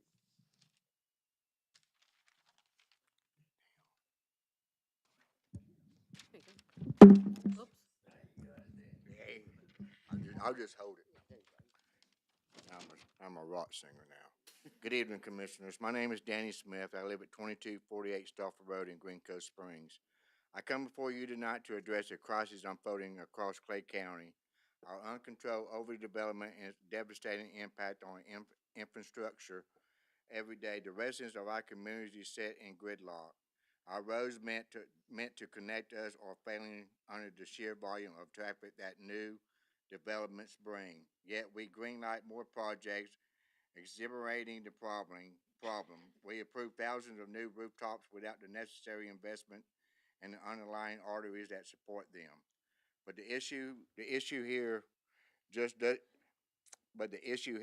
isn't just daily inconvenience, it's a matter of public safety. We live in Florida, a state virtually vulnerable to hurricanes and severe weather events. In an emergency, these traffic bottlenecks become death traps. What should be a 30-minute evacuation drive turns into an hours-long nightmare. When seconds count, our current infrastructure leaves our family sitting targets. We need a moratorium on large-scale development until our infrastructure catches up. We must prioritize upgrading our evacuation routes and ensuring that our new growth is financially responsible for its own impact. I urge you to put the safety and quality of life of current residents first, demand smarter growth, prioritize our roads, and secure our evacuation routes. You can start by voting down the rezoning County Road 315 and County Road 315A. Thank you for hearing my concerns. Thank you. We have Stacy Reap next, and then we have Gavin Cross Middleton also after her.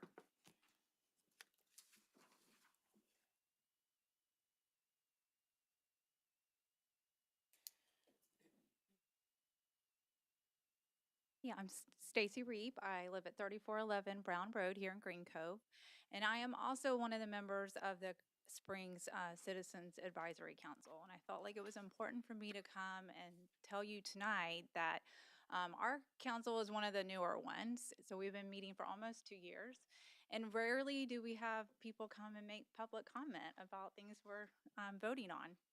But at this meeting for this one, we had a room full of people and not one of them was in favor. And I feel like the reason that we have these citizens advisory councils is for us to be a voice for them, for the citizens, and to be a conduit between the citizens and you guys. And so I just need to emphasize that the vote was unanimous. It was 6-0 to deny this. I know one of the issues that I questioned was school concurrency. I think we should look into how they vote on school. The school concurrency is, given. I know I specifically asked about that, and I was told that Fleming Island High School was one of the schools that would be able to facilitate this development. And that is insane if you know where this is, that you're going to have teenagers drive 30 minutes north to Fleming Island High School when Clay High is 5 minutes away. And then I think another concern is just all the 2-lane roads. You guys, I mean, I know you hear it. I see it. I try to defend you. All this traffic, all the gridlock, all the construction, all the growth.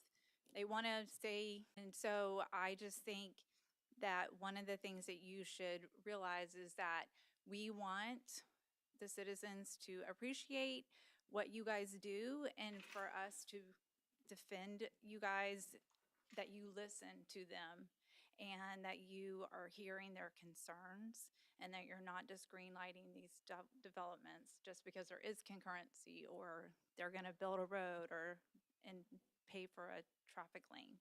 So I think those are things that are important for you to understand. So thank you. Thank you. Gavin Cross.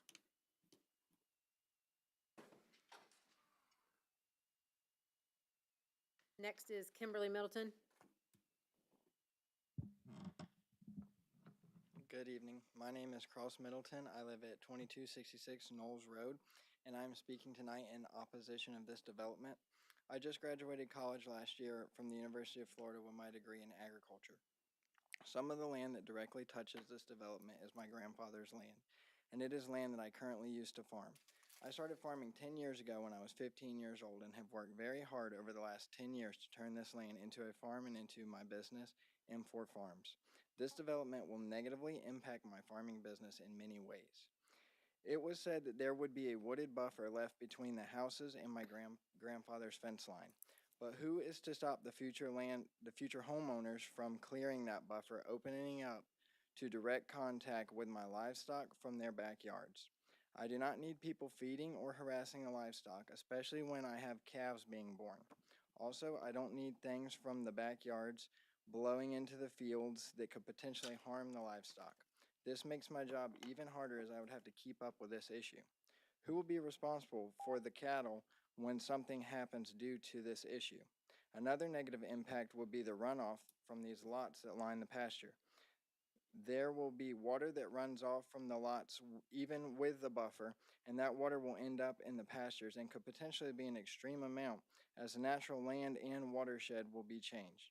This water will be contaminated with things like lawn fertilizers and pesticides that are sprayed in the yards.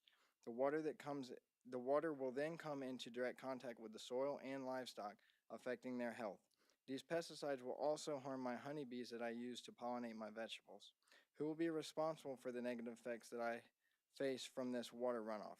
When this water reaches the spring-fed pond that sits on the property, it will then contaminate the pond, compromising it. I use the water from this pond to water my crops like sugarcane, watermelons, and potatoes. And if this pond becomes contaminated, then I can no longer use it to water my crops. Therefore, I will have to take a huge financial loss, and who will be responsible for it? Once the pond becomes contaminated, there is no fixing it. This development is going to severely impact my farming business in a negative way. I have worked over half my life to create and build M4 Farms. This is not only my business, but my way of life, and it's one that I want to continue, one that I want this farm to be something that I can pass down to my kids, as it is land that has been in my family for many, many years. As someone who will be directly and negatively affected by this development, I ask that you take my points into consideration and deny this application. Thank you. Kimberly Middleton, and next we have Arthur Wilbur Jr.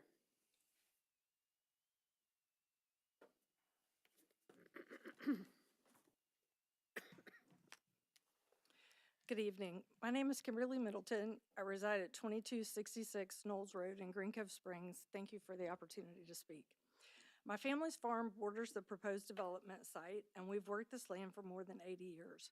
Our farm currently provides year-round food for the community, which includes the Green Cove Springs Food Pantry and our local churches. On our property, we maintain a 2-acre spring-fed pond that provides irrigation for several of the crops.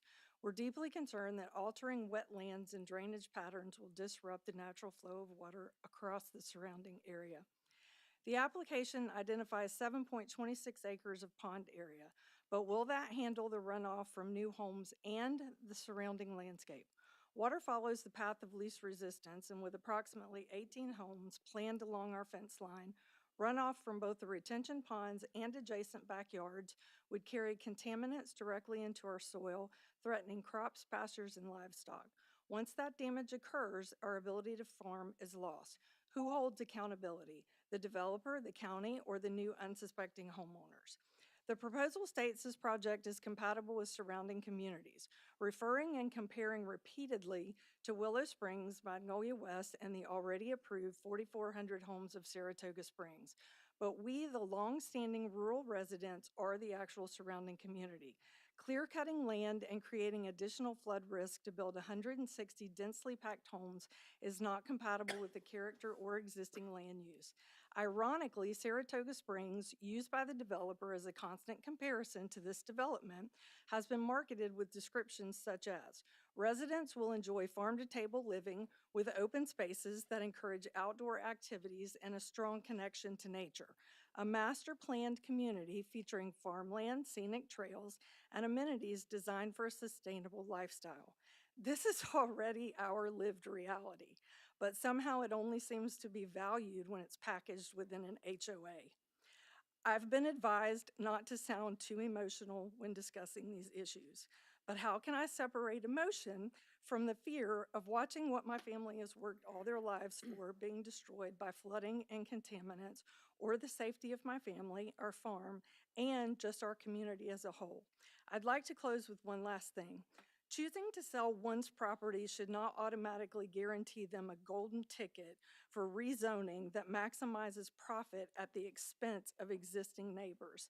Citizens should not be forced to bear the consequences of such irresponsible growth. I encourage you, the board, to fully evaluate the realities of this area, protecting our existing community, and recommend denial of the project as it is proposed. Thank you. Thank you, Kimberly. All right, after Arthur, we have Chip next, Middleton next.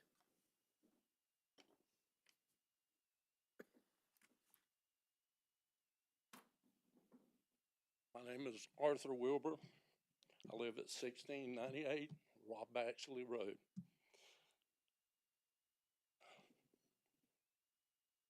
When I listen to my daughter and my grandkid stand up here and talk about what is fixing to take place to a family farm that has been here 80 years makes me get really distraught. There is now 18 parcels that back up to my family farm.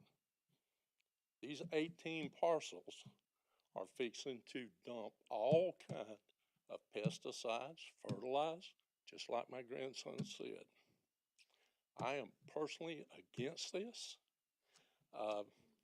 This 30-foot buffer is not going to retain this stuff. All of this is going to bleed into our farm. When it destroys it, like both of them said, there is nothing left. What do you do when it destroys it? Do you then have to undercut the land to get rid of all of that if I ever wanted to sell it? Because it's totally contaminated. With that, I am totally against this. And I thank you for your time. Thank you, Mr. Arthur. I have Chip Middleton, and then next is Yvette Stewart. My name's Chip Middleton. I reside at 2266 Knowles Road. As you heard the rest of my family, I had a speech wrote, but I'm not going to reiterate everything that they've said. I am against this. I have been in the building trades for 30 years. I have built 90% of what was on Fleming Island. I understand the water runoff, and there is no way that the developer is going to contain it. I have seen it years ago in Eagle Harbor, Eagle Landing, that the builder is left with it, and after the builder is gone, the homeowner is, and then whatever water that sheds onto somebody else's property is now that homeowner's. So as they said, this water is going to shed onto our property, and who is going to be responsible to take care of it? And it's going to affect everybody, not just us, all of the other houses and properties around us. I would hope that y'all would not go forward with this, and thank y'all. Thank you. Ms. Stewart?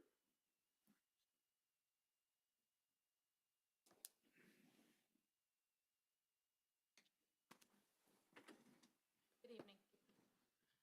I stand before Yvette Stewart. I live in Middleburg, and I've been here 30 years. My daughter and my children were raised here, went to Middleburg High, Middle Elementary, the whole thing. Anyway, my daughter got married and she moved to 315 alongside of all of you here. And it was a part of our life for many, many years. And she saw, I used to go by the cows and I used to see the feed out there and I used to love it. I used to sit outside her house and watch it go by. And I loved it because I lived in many cities like Miami, Orlando, Charleston, and I lived in Ramstein, Germany. My father and my mother and my loved one, my husband, was military, and I worked for the United States Air Force and I worked for the United States Navy. So I've seen cities and towns and communities and all over the world. So I just want to say that I agree with everything that everybody has said here. I had a statement inside in my pocket here, and I decided that everything that you said, every one of you, was wonderful, and I agree. I stand with you, and I do not think that this should happen. I just want you to ask you, sir, what are you going to do with the animals that are residing? What are you going to do with it? Are you just going to get a moving van and say, hey, let's go? They've already mowed over this park that they just built on County Road, Blanding and 216. They mowed over with bulldozers bears. We have photographs. It's terrible. What are we going to do? We need to preserve our town, our county. It's important for our children. We don't want to be another Orlando. We don't want to be Jacksonville. I moved here because it was a beautiful farmland with forests and hunting and exactly.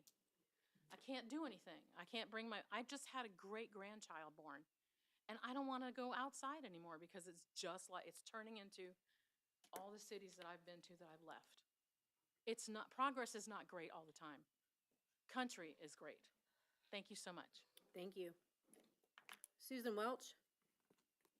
And next we have Harold Knowles Jr.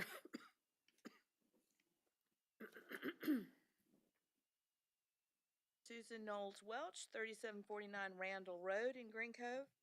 I'm also a beekeeper, and by the way, there are more than 200 of us in Clay County. Just a side note. The best I can tell, Pulte Homes has developed at least 6 communities in Clay County.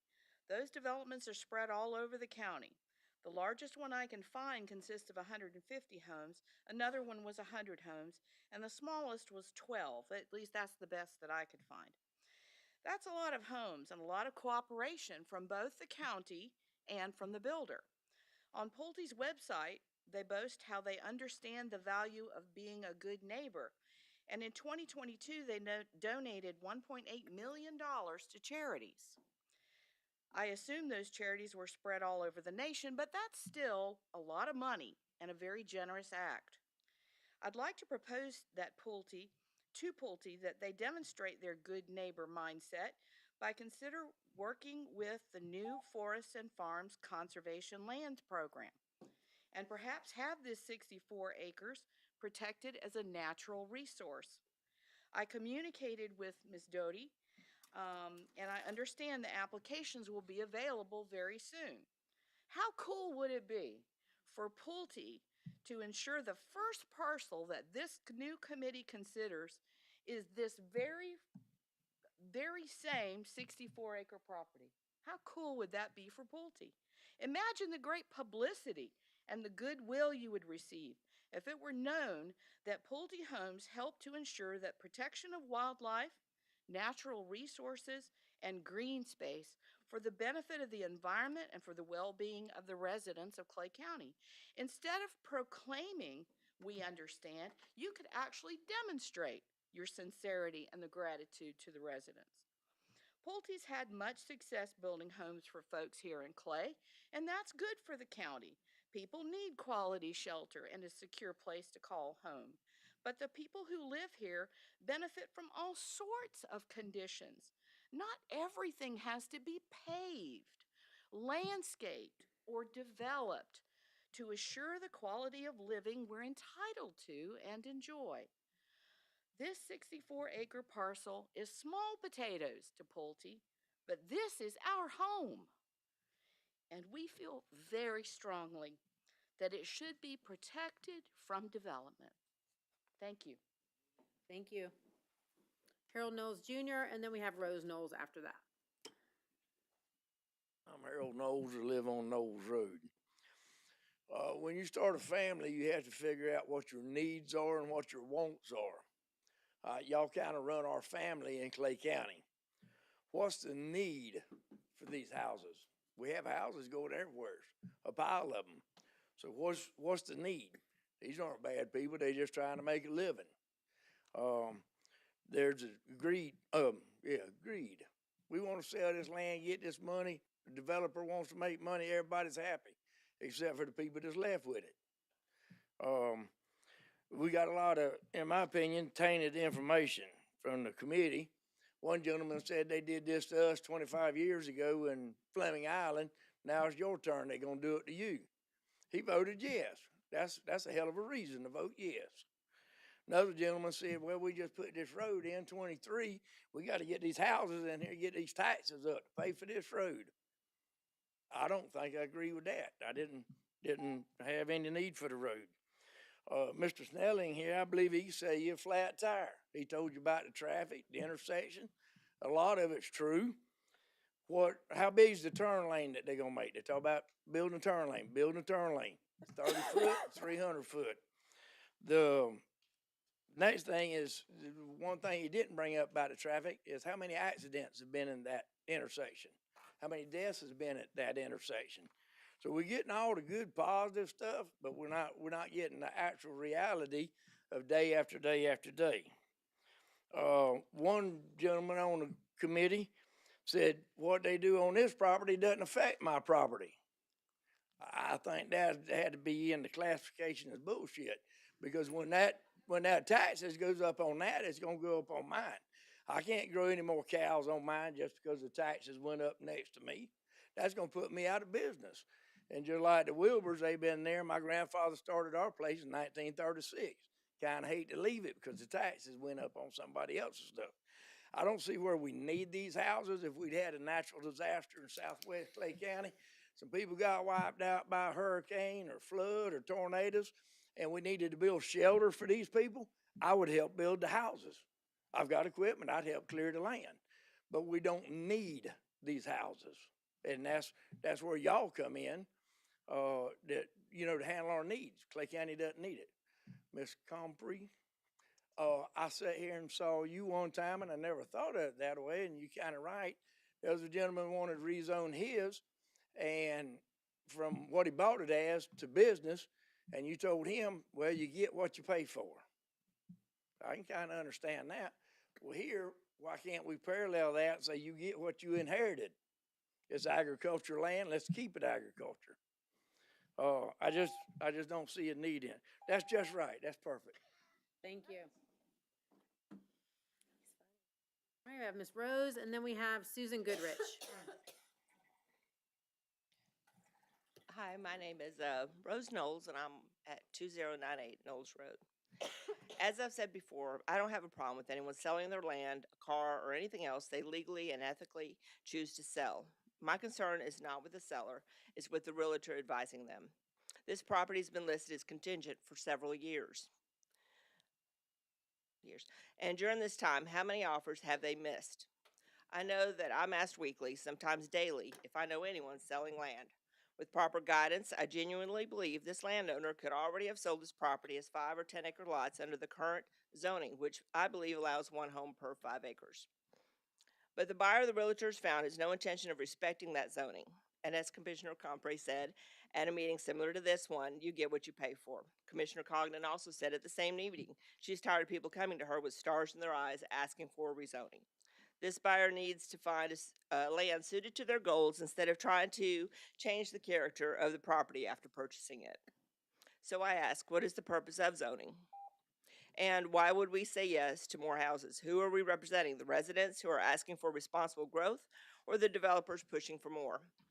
We already have major developments underway that will add over 8,000 new homes to this area. That's not a secret. Once completed, the county, not the developer, must maintain the new roads and the infrastructure at the taxpayer's expense. And once the concrete is poured, nothing will ever grow there again. That's the real cost. I will keep saying that. I realize the county would receive far more tax revenue from 160 homes valued at about $400,000 each compared to what the land currently yields. But aren't we going to get that tax revenue from the homes already in progress? I just want to understand, are we really depending on these 160 homes for the county's finances?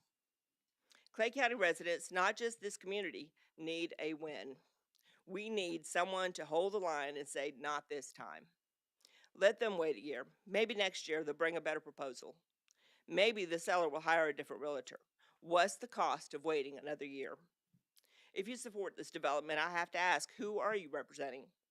Are you representing the teachers in this county, the parents, the family, and the friends of the 18-year-old young man that was killed in front of Clay High School on Tuesday morning, October the 21st?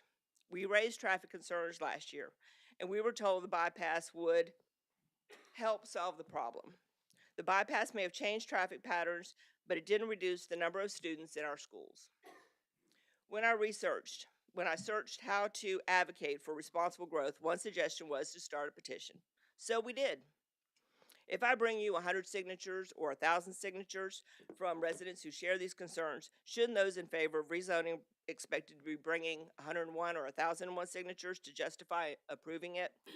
Isn't that how democracy works? And finally, I have to ask respectfully, who are you representing? Your district, the developers?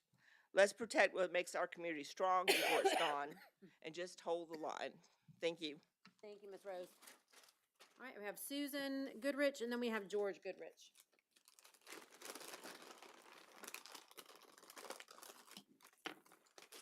Good evening. Thank you, Commissioners. My name is Susan Goodrich. I live at 3776 County Road 315A. I would just like to say that our neighborhood is not a subdivision. It is a working rural community made up of families who raise animals, grow food, support local farmer markets, and contribute to local food banks. Every home around us is a piece of Clay County's agricultural heritage. People ride horses along our road like they used to. And even rescue animals that depend on safe, quiet surroundings. These aren't hobbies, they are our way of life. Once our agricultural land and lifestyles are gone, they cannot be replaced. Please vote no. Thank you, Ms. Goodrich. We have George Goodrich, and then we have Megan Rhodes. Never mind.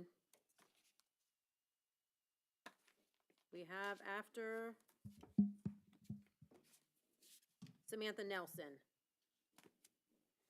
Good evening, Commissioners. Thank you for your time. Starting to get comfortable down here. First of all, I know Mark and Garrett have put a lot of work into this, but I still feel the applicant has not provided compelling reasons for this change that is going to affect a lot of us in the community and the county as a whole. If you look at the winners and the losers in this deal, the few who will receive the winners are the few that will receive financial gain and don't reside in Clay County. They're going to have zip codes not 32043.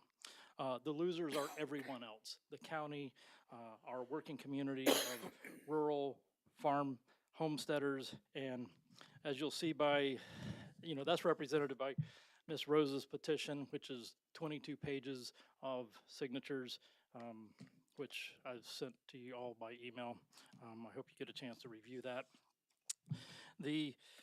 As you saw in my email that you saw earlier this week, I've run computer models based on the USGS survey data, the elevations, the topos, and you can also see it demonstrated as you drive down County Road 315A or 315 across from Willow Springs and Saratoga, or Magnolia West.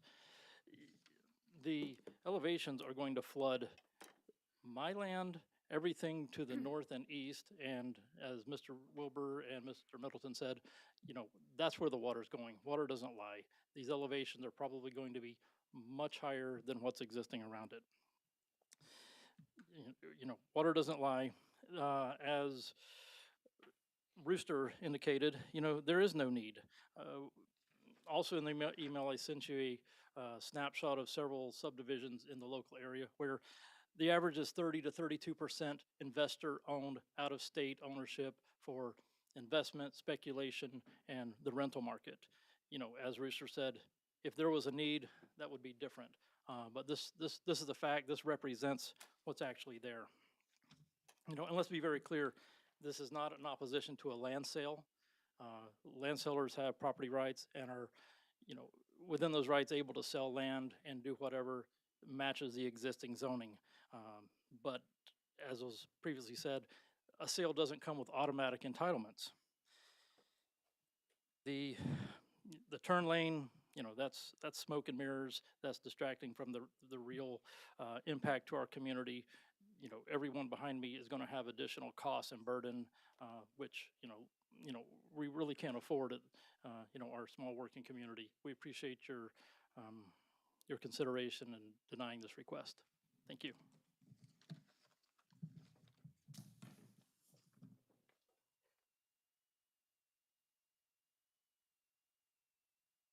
All right, Samantha Nelson.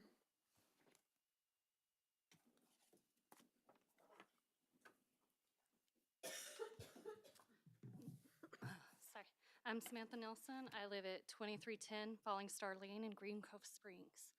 I moved into the Cross Creek neighborhood 3 years ago, and one of the reasons that my husband and I picked Green Cove Springs to live in was the beauty and the natural resources around us. Before we moved here, I made sure that I understood what I was getting into.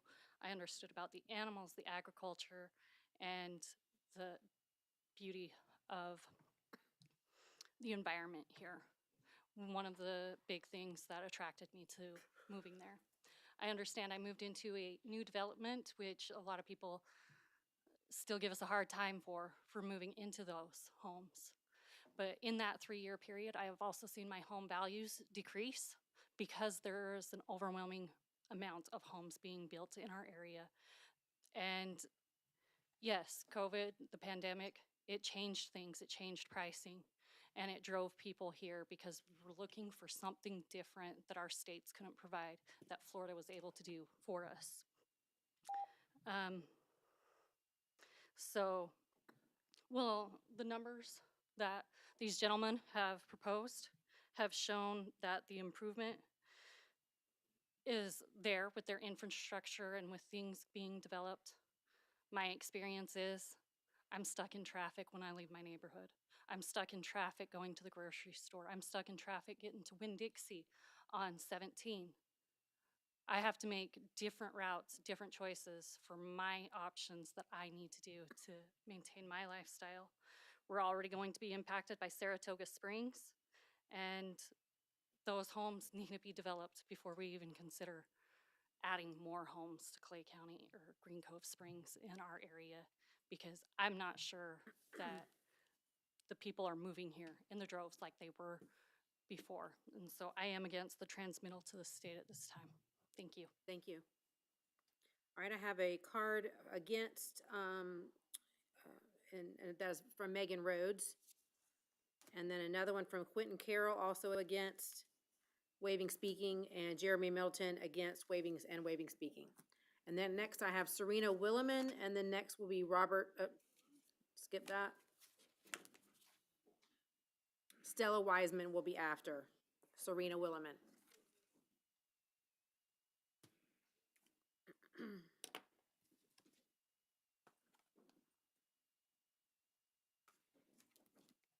My name is Serena Willimon, and I live at 2016 Knowles Road, Green Cove Springs, Florida.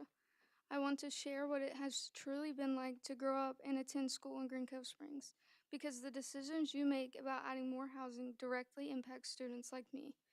When I was in elementary school, things were different. Class sizes were smaller, maybe 20 to 25 students, and teachers had more time and energy to support every child. They didn't just teach lessons, they taught life skills. At Charles E. Bennett and Chatelawn, teachers took time during the school day to help us grow as people, whether it was learning cursive or helping us through difficult days. That individual attention shaped who we became. Middle school was a little more challenging, but we still had access to hands-on electives like sewing and cooking classes that taught real-life skills and helped us stay engaged. Those kinds of opportunities matter, especially during such a tough stage of life. High school, however, was a completely different experience, and not in a good way. Class sizes were often more than 35 students. Teachers were stretched thin, focused mostly entirely on pushing through the curriculum. Even though tutoring was available, it didn't help students who had to ride the bus or participate in sports. Out of the 20 or so teachers I had in high school, only 2 had the time to be sure their students were prepared for life outside of school, teaching us about taxes, money management, interviews, and resumes. The rest were simply overwhelmed. And that is the real issue. Our schools are already overwhelmed. Adding more housing means adding more students to the same 7 high schools, 5 of which are 45 minutes away from Green Cove Springs. Unless there are concrete funded plans to build another high school in our area, additional development will only make this situation worse. Teachers can't effectively teach classes of 35 or 40 students 6 times a day. Students fall behind because the system is too stretched to catch them. Transportation is another major concern. We already don't have enough buses or drivers. After-school sports often struggle to get transportation as it is. How are we supposed to accommodate new students who live far from the assigned schools? Will there be more drivers hired, more buses purchased, or will students simply be expected to get to a campus half an hour away on their own? Even walking to Clay High School is dangerous. County Road 315 and 315A don't have sidewalks in this area. These are not small issues. These are safety issues, educational issues, and long-term community issues. Adding more housing without addressing these problems first does not support the youth of Green Cove Springs. It harms them. Thank you for listening, and I truly hope you understand how deeply these decisions affect the students growing up in this community.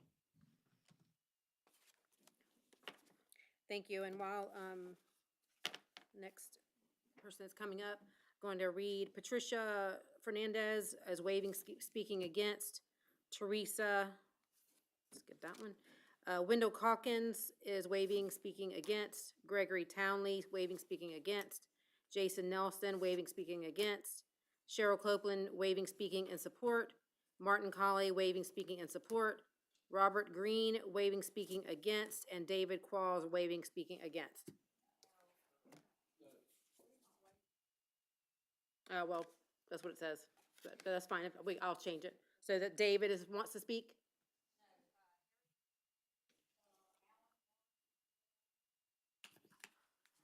Oh, yeah, all right, you checked on both, so I thought, I just looked at the against, or the, okay. I'll call you next, okay, all right, go ahead. Hi, my name is Stella Wiseman. I live at 2231 Stauffer Road. And I don't really think that I have anything to say that y'all haven't already heard. But, I mean, it's pretty apparent. The roads aren't ready for this development. We've got too much.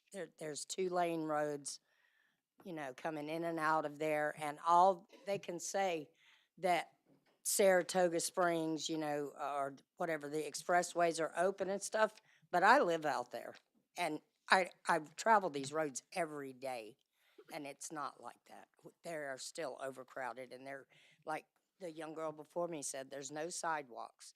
315, you can't, standing there, you see cars going across the center line all the time because there's no sidewalks there, and you know, they got trash trucks and stuff coming there. It's just, anyway. And, you know, we hear ambulances every day now. I grew up out there. We never heard that. We hear ambulances every single day. Within 3.5 miles of my house, there's 8,000 homes being built. I mean, it's just too much right now until the infrastructure catches up. It's not fair to the animals that are being killed. My husband feeds raccoons, and that's his pastime now because he's retired. There's less and less because of all this development.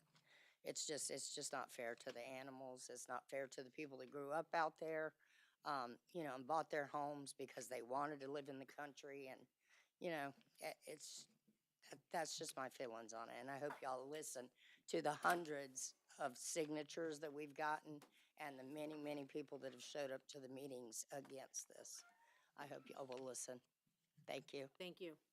Okay, I'm just gonna go through these because you checked both sides, so I need to find out who wants to speak. So Martin Colley, okay, you want to speak?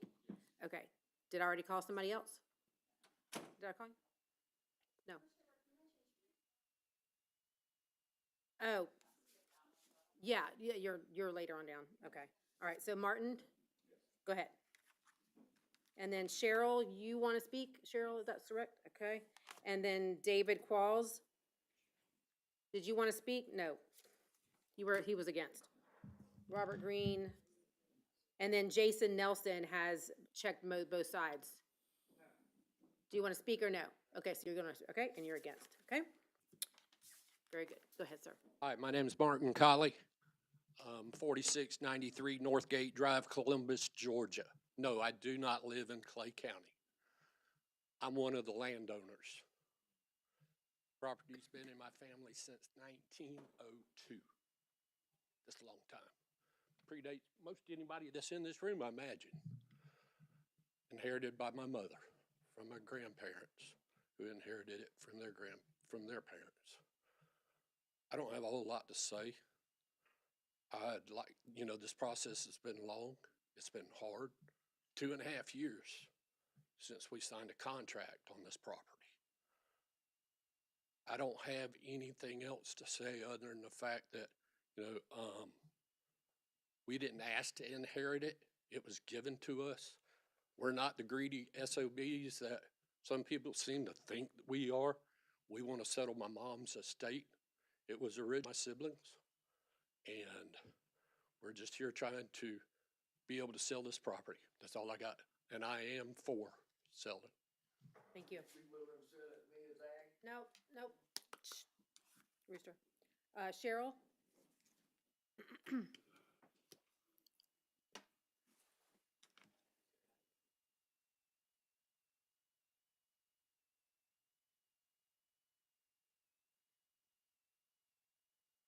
My name is Cheryl Copeland. I'm from Valley. My brother Harry, who does reside in the zip code in Clay County is here. On May the 1st, 2022, my mother, Lucy Bernice Goodrich Colley, passed away, leaving 34 acres on County Road 315 in her estate. Her property has been deeded to me and my 3 brothers, Goodrich. My granddaddy Goodrich's parents owned it before him. This property has been in the family since 1902. Originally, it was referred to as the Bullman area. The property was given to my mother with no strings attached, and it was a gift to her. My grandparents knew at some point the property would need to be sold. Moving forward with this project is important to my family so we can satisfy my mother's will and fully put her to rest. Green Cove was a second home for my sister period of time during my dad's Navy assignments. My brother Harry and wife and his son Kyle and family lived to build a beautiful residential community with homes and park spaces, pulled and past family members. I know my grandparents and mother would approve. Not everybody wants to live in a large, inclusive development such as Saratoga Springs and the developments at Gustavuson's Dairy. Pulte is presenting a good option for family living.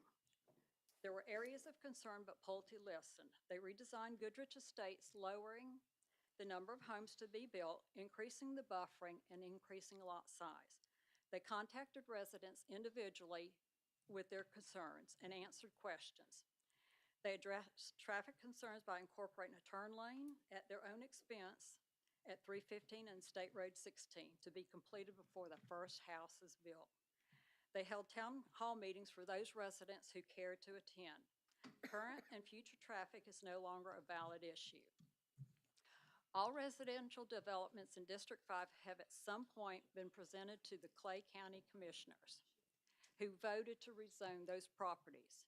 We are asking for 65 acres to be rezoned. A few months ago, I emailed Commissioner Burke on behalf of myself and the other sellers, requesting a meeting with her to discuss the project. 2.5 weeks later, I received a response. My request was denied. We should have received that courtesy for a meeting. If it is said that this project is not a good fit for the area or the timing is not right, then neither was Saratoga Springs. It's a shame politics and hood next to their property. They can still have gardens, raise cows, chickens, to vote for approval for rezoning and moving it. Never been up for sale. I don't know how that came about, but it has never been up for sale before. And still be in the zip code. They live here permanently. So approve this and move forward. Thank you, Ms. Copeland. Could I have James Phoenix Dean next, and then also Selena Phoenix Dean would be after him.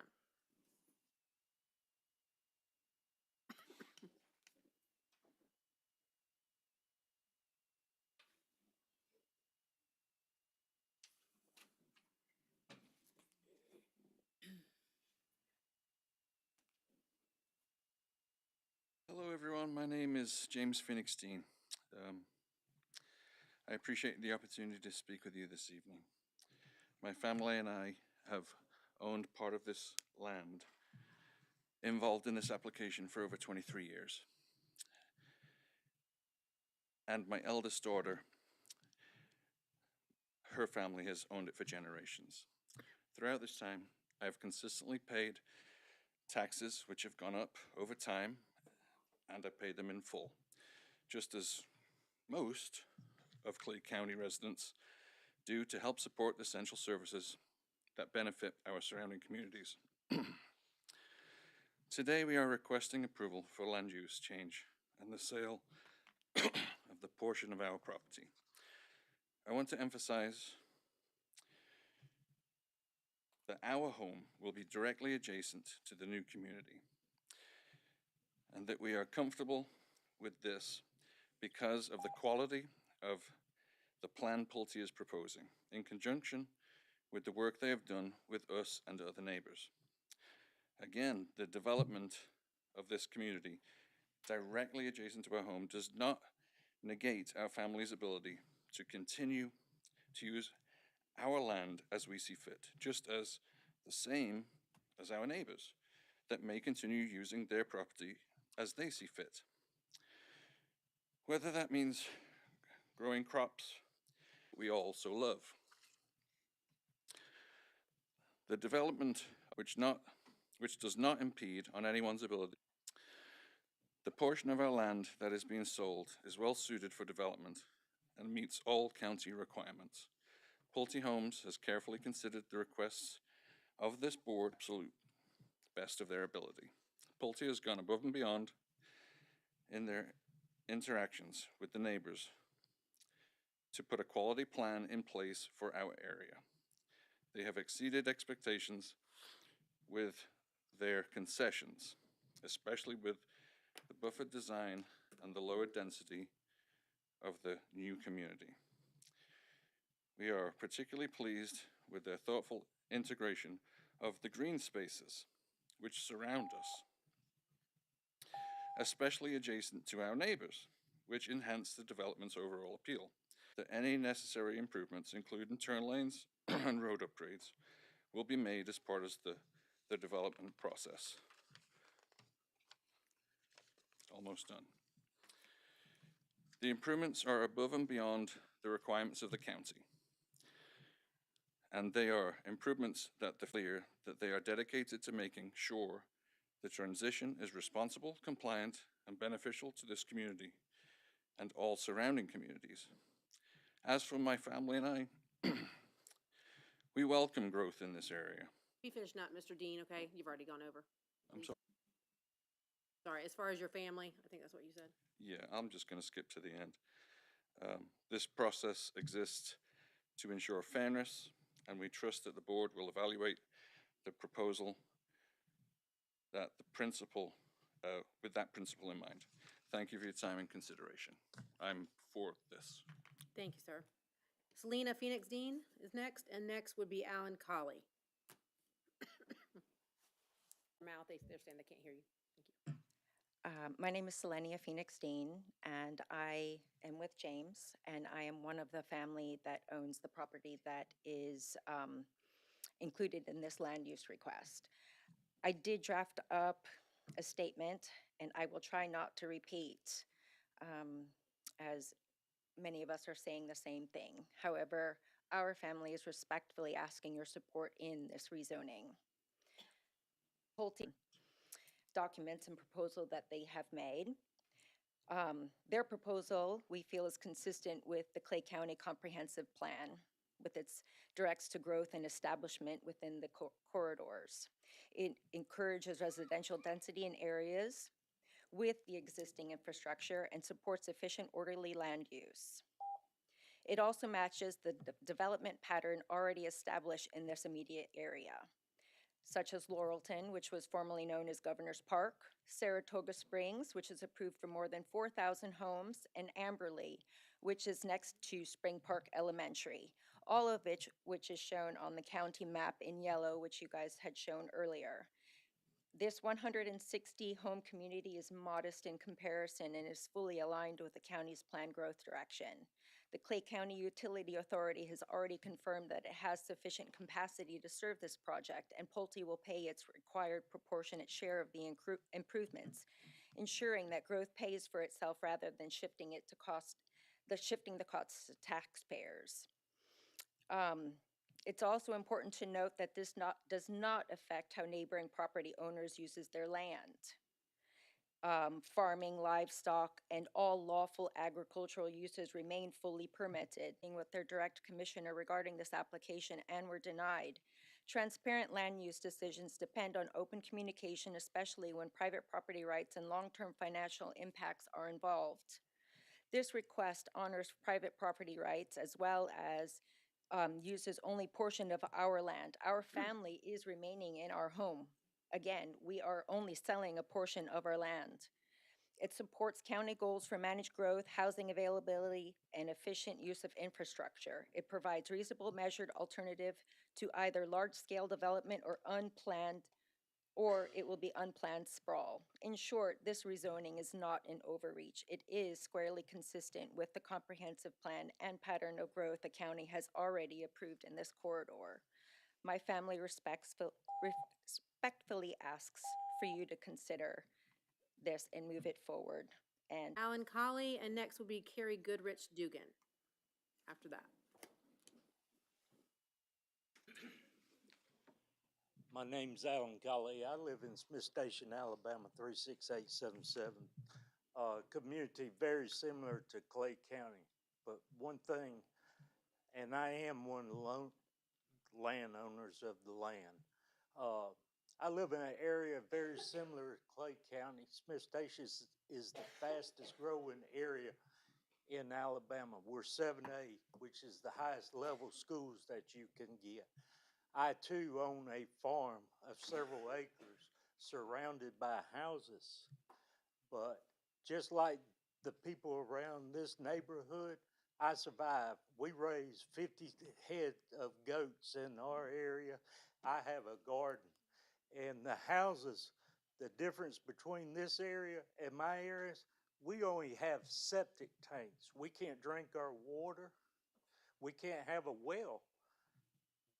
Pulte and the area around here is providing sewage, water, and everything. Same thing we don't have in the fastest growing in Alabama. So I ask you to support the improvements and let this go forward.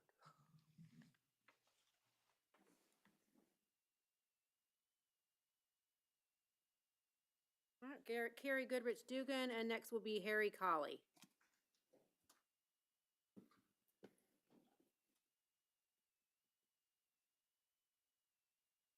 Good evening. Thank you for your time. My name is Carrie Goodrich Dugan. I'm a second generation resident. I was born and raised here. Lived here most of my life until 10 years ago when my husband had to transfer to Orlando. And I too actually have a small farm surrounded by other homes and do just fine raising my horses there as well. This property's been with this simple statement. In 2020, the property appraiser, not me, did not request it, reclassified my property from agricultural use to agricultural residential. In 6 short years, my family's tax bill has gone up more than 1,500%. No, I did not misspeak. 1,500%.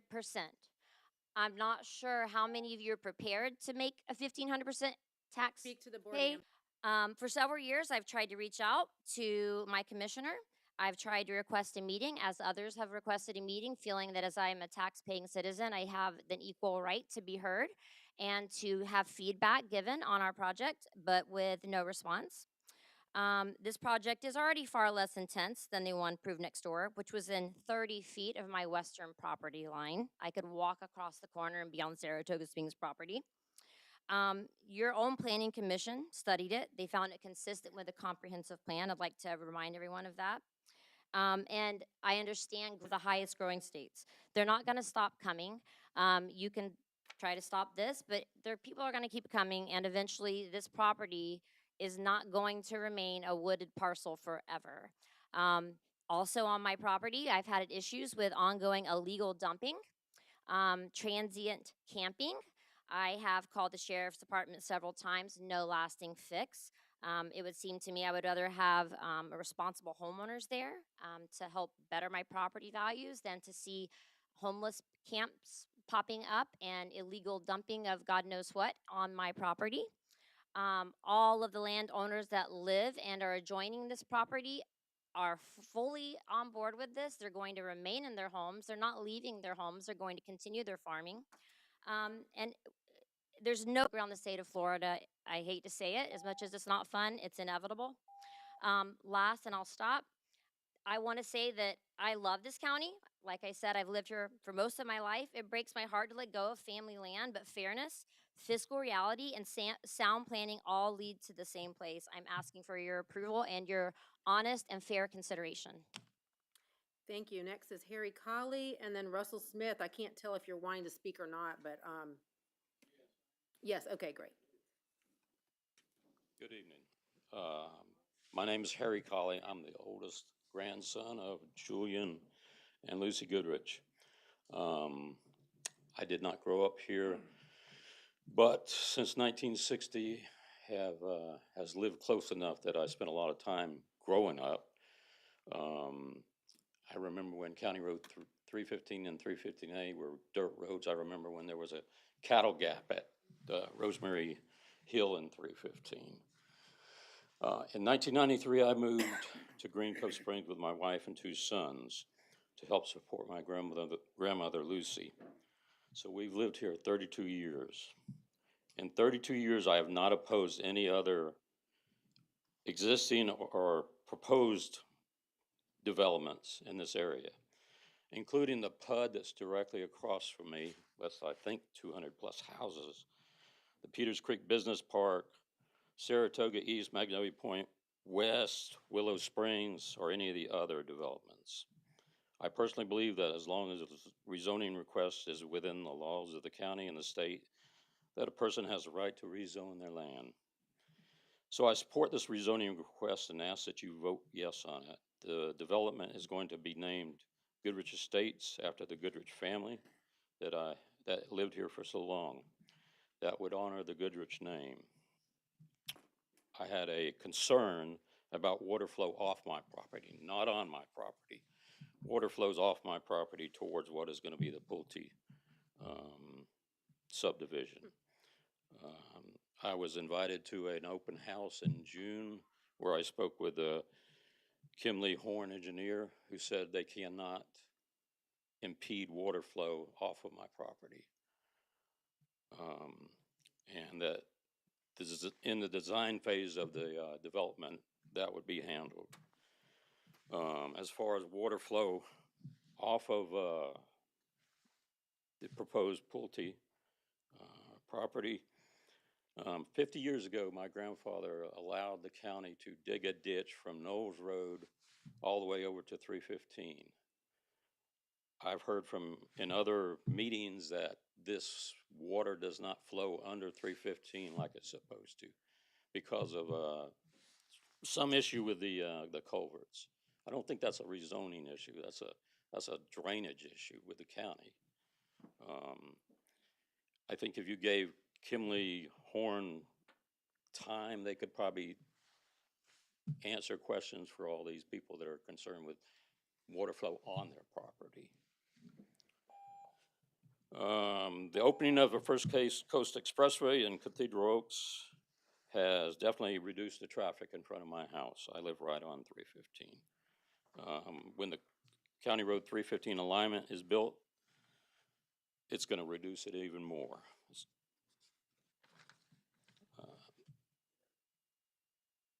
I think the proposed turn lane on this at 16 and 315 is definitely needed, and would make the intersection much easier and safer to get through. In some meeting last year, I heard that somebody say my grandparents wouldn't sell their property. Well, they did sell their property. In 1965, they sold 38 acres of property. This was somewhere up around the Magnolia Point West area. Your time's up, sir. If you could finish up, please. So that has obviously been rezoned. I think we heard in the Planning Commission meeting on November 4th that the average price of a house in Clay County is right around $300,000. That's probably for a house on a small 1/3 acre lot. Can you imagine how much a house would cost with 5 acres? I don't think many people could afford that. Thank you. Thank you. Russell Smith, and then next is Pamela Henry. No, I'm sorry, Pamela Henry is waived speaking, and she is against. You do want to speak, okay.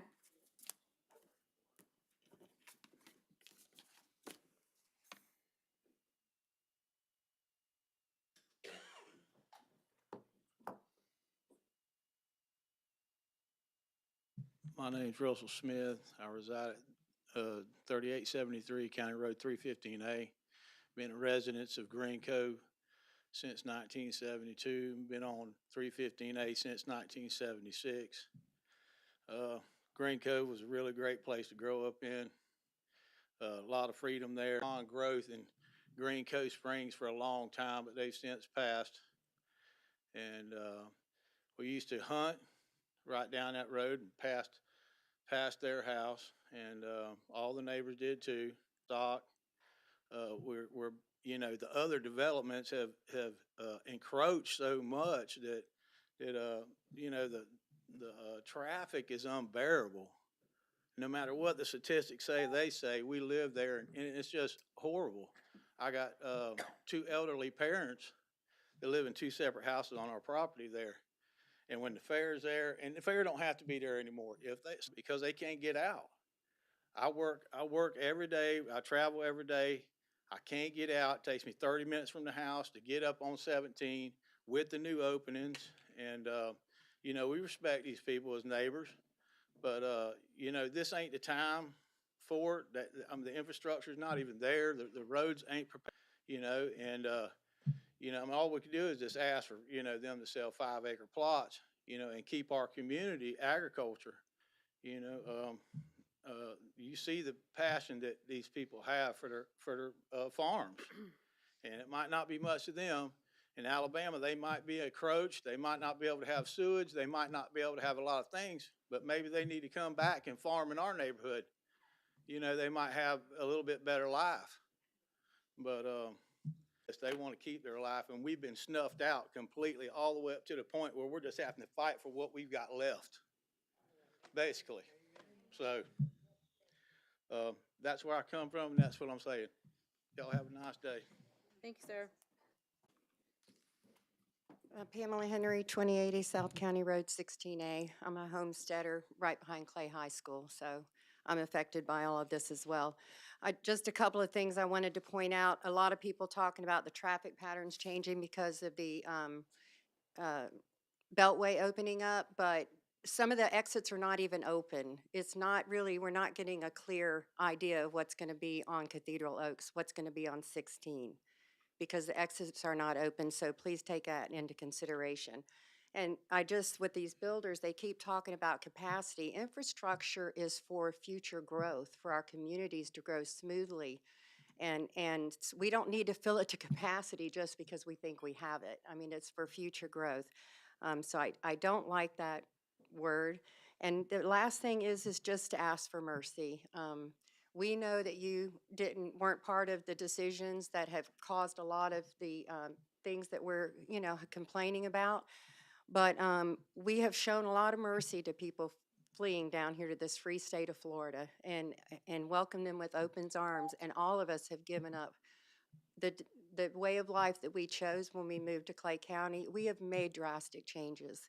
So I just say that you get to partner with your community and show some mercy in this area, a very small area compared to what we're dealing with. And thank you very much. I really appreciate the work y'all have done.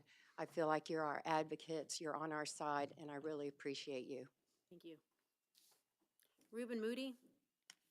And then we have Reuben Moody again. And then Teresa. Hello. Is it two Reuben Moody's? I have Yes, two cards. Reuben Okay. Moody. I just got one card. I messed up on one card. Okay, no problem. Good evening, Commissioners. My name is Reuben Moody. I live at 1375 Passetti Road, Green Cove Springs. First, let me state I oppose the rezoning CR 315 and CR 315A. I want to talk tonight about the pipes under the road that the County Public Works put in across the creek stream and called it a bridge. This is located on Passetti Road in Green Cove Springs. The problem with this is the pipes do not hold the velocity of water during Moody, I storms. don't think you're thinking about this item, are you? Right? Excuse me? Passetti Road is not this item. No, ma'am, it's not this Okay, item. this is only for 315, so your public comment will be later. All right, ma'am. I'm sorry, you didn't have the number on there, I guess. I'm sorry, ma'am.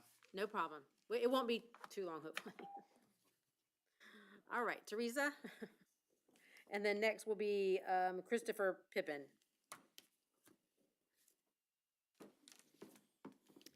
Hi, Commissioners. Good evening. I know that there's been a lot said here, so I don't want to rehash all of that. I am Teresa Ariano. I live in Orange Park, zip code 32073. Thanks for letting us speak. To address a comment that's been made by many of the sellers this evening, the sale of the land isn't the issue here. It's the proposed rezoning. So, I mean, we understand that. the proposed land use change. That's the issue. I don't really understand the reasoning for zoning if it's just going to get changed every time somebody wants to develop, property. I also would like to reiterate the fact that the Springs CAC unanimously, I know this has been said, but I want to bring it back up. They unanimously recommended that you vote against this proposal. I was here at that meeting, and I believe it was 3 of 7, not 3 of 8 planning commissioners that recommended that you vote against it. So that math, I believe 9 of 13 recommending that you vote against this change basically comes out to almost 70%. So, 70% of these two bodies' members are recommending that you vote against this proposal. As I said before, at one of these, probably both of them, 2 or 3 of them, making a bad idea marginally less bad does not make it good. Making an unwanted and unneeded project better does not make it good. We've been over and over why we don't want or need this project, which would be a continuation of the unbridled development that's being allowed time and again. Thank you. Please vote no. Thank you. Christopher next after Christopher.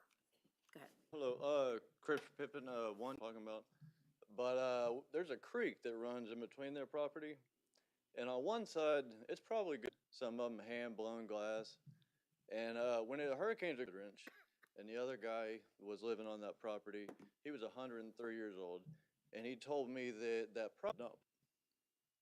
So, I don't know if that's documented anywhere, or but, they're really cool bottles if you're. Tim, were you sworn in or did you come in late? I came in late. Okay, we're gonna swear you in if you don't mind. Money you're about to give will be the whole truth and nothing but the truth, so help you God. The density of this property is completely unnecessary. It is not meeting a current need for housing, especially considering that we already have thousands of houses approved within a couple miles of this area.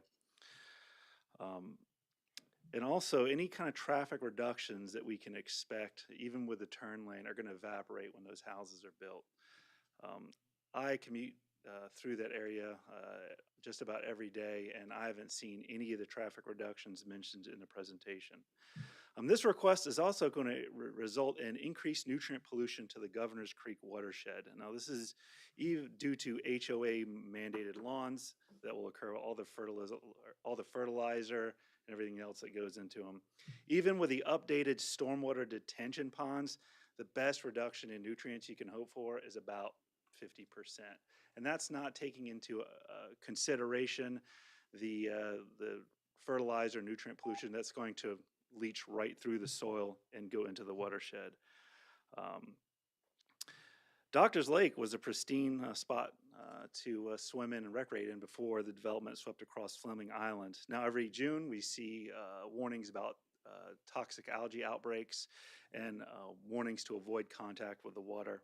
We shouldn't accept that, and we definitely don't want that to occur in the St. John's around Spring Park. Urban sprawl sweeping across Clay County. We really need to retain some semblance of Clay County's character and agricultural heritage. So please vote no. Thank you. Thank you, sir. I have a card for Mark Williman. Are you speaking on this one? What's that? No? Waving against it. And then Michael Pont, are you speaking on this or another item?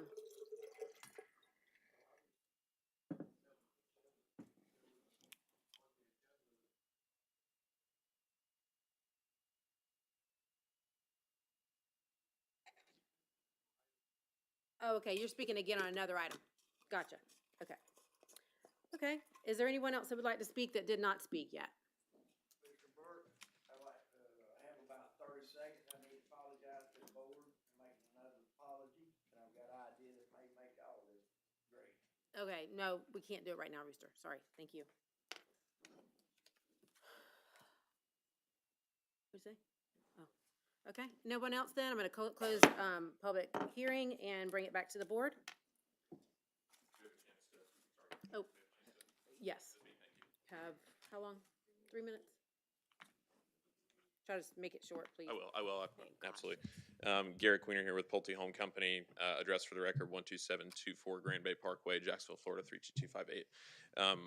Look, we heard a lot of commentary this evening about people's personal kind of, history with this area and kind of what they know it as, and I nor the property owners are here trying to refute any of that. There's been kind of consistent commentary throughout this process in terms of Planning Commission, BCC, the community outreach that we had, community meetings. And I think that probably leaves everybody in this room to wonder, well, why are we still here? Why do we feel confident enough to bring this forward and continue to spend time and money for our business? And why do these people think that's reasonable? And I'm going to just quickly outline a few of those reasons. I think that first off, it's important to note that, as we've discussed today, that the First Coast Expressway has opened within a couple miles of this property. I know that's repeatedly said, but that's said because it's expanding drive times to major job centers. It's attracting major job centers to Clay County, such as the Peters Creek Business Park directly across from this project. You have this county, this board, spending money on infrastructure improvements such as Cathedral Oak Parkway to benefit and serve existing residents plus future residents. You have the Clay County Utility Authority investing over $50 million to expand utility infrastructure in this area. You have Clay County staff recommending approval for this application based on the merits and the evidence improvements in this county and how specifically this area is changing and future requests such as this. You have Planning Commission, I believe, recognizing those kind of macro level facts in this equation outside of just this, kind of micro resistance to change, which again, I respect and I understand, but I'm just presenting you the evidence in terms of why we're still here today. Lastly, you have private business such as Reinhold across the street at Peters Creek Business Park submitting applicant worth of site development, really to be here and serve this community. So these landowners have, conversed with neighbors. I've spent hours and hours of my time that you thoughtfully please consider the transmittal portion of this evening. Again, this is not the final bite of the apple here. This is Okay? And I'll bring it back to the board. Bring in an ex parte, this is not a rezoning. And it greatly, I think that's why the determination was made to swear them in. But I do think you should do your ex parte disclosures, just because I know this has been going on for quite some time. But you are correct, it is a transmittal and it is for land use. because I greatly feel like we are being set up for litigation. And here's what I say to that, to you, whoever this is, bring it. Because of you in the room, and I couldn't even list my ex-party communication because I can't remember everybody's names, and I apologize, but you're not my constituents, so I apologize that I don't remember your names. I have not spoken to you all. I've read your stuff, but then somebody tonight has a speech that they said they wrote, and I read the exact same email from somebody else. And so it sounds to me like it's all been written by some attorney who's getting ready to sue us. And no, it doesn't. You have private property rights that are entitled to what your property is zoned. We did not rezone your property from ag to ag residential. And I can tell you that I have not sat on this board for 5 years and approved on this board, and we didn't approve anything. In fact, I think the closest we came to even talking about anything near this was all the way down at Fuzzy Lane and whatever that subdivision is down there, and that one we didn't approve. So, again, this statement that was in two different people's things, and why I think somebody else wrote it. Transparent land use decision depends on open communication, especially when private property rights and long-term financial impacts are involved. I'm sorry, long-term financial impacts? It is not the BCC's responsibility, obligation, nor should it even be considered for anyone's long-term financial impacts. There are always people on Facebook saying things like the developers are in the commissioner's pockets. And if you read those and you catch me late at night when I can't sleep and tell me which developments I've voted for. And I've voted for some that make sense. I haven't voted for any in my district, and I don't think I've voted for any in District 5, but I have. I vote for commercial district or commercial rezoning when it makes sense. But to say that we have an obligation for long-term financial impacts, that makes it sound like kind of like a quid pro quo or something, and I'm not the attorney on this desk, and I respect the ones who are. I'm appalled at that statement, like that we would have that. Then there's 4 property owners that say they need to satisfy their mother's will. You can. You can sell your property today. We are not standing in the way of that. In fact, earlier tonight, this gentleman tried to buy your property, and I can't figure out who owns this. And so then I go to the tax collectors and the property appraisers website, and these are all these different landowners. So y'all are coming to us and telling us buy property from all of you that was contingent on a rezoning. That is not the responsibility of the BCC. We are not a party to those contracts. And I am so sorry if you feel like you are not in a position to pay your taxes. I looked at the one who said that her taxes had gone up 1,500%. And it looks to me like the property had an ag exemption up until 2020, which meant ag property was going on that. And that sounds like about the same time that Pulte came along and had this contract, because I can't figure out all the different things. So all I'm saying is excuse me, excuse you. You don't have a right to speak right now. I'm speaking. I'm elected to sit on this board and have my opinion and my vote.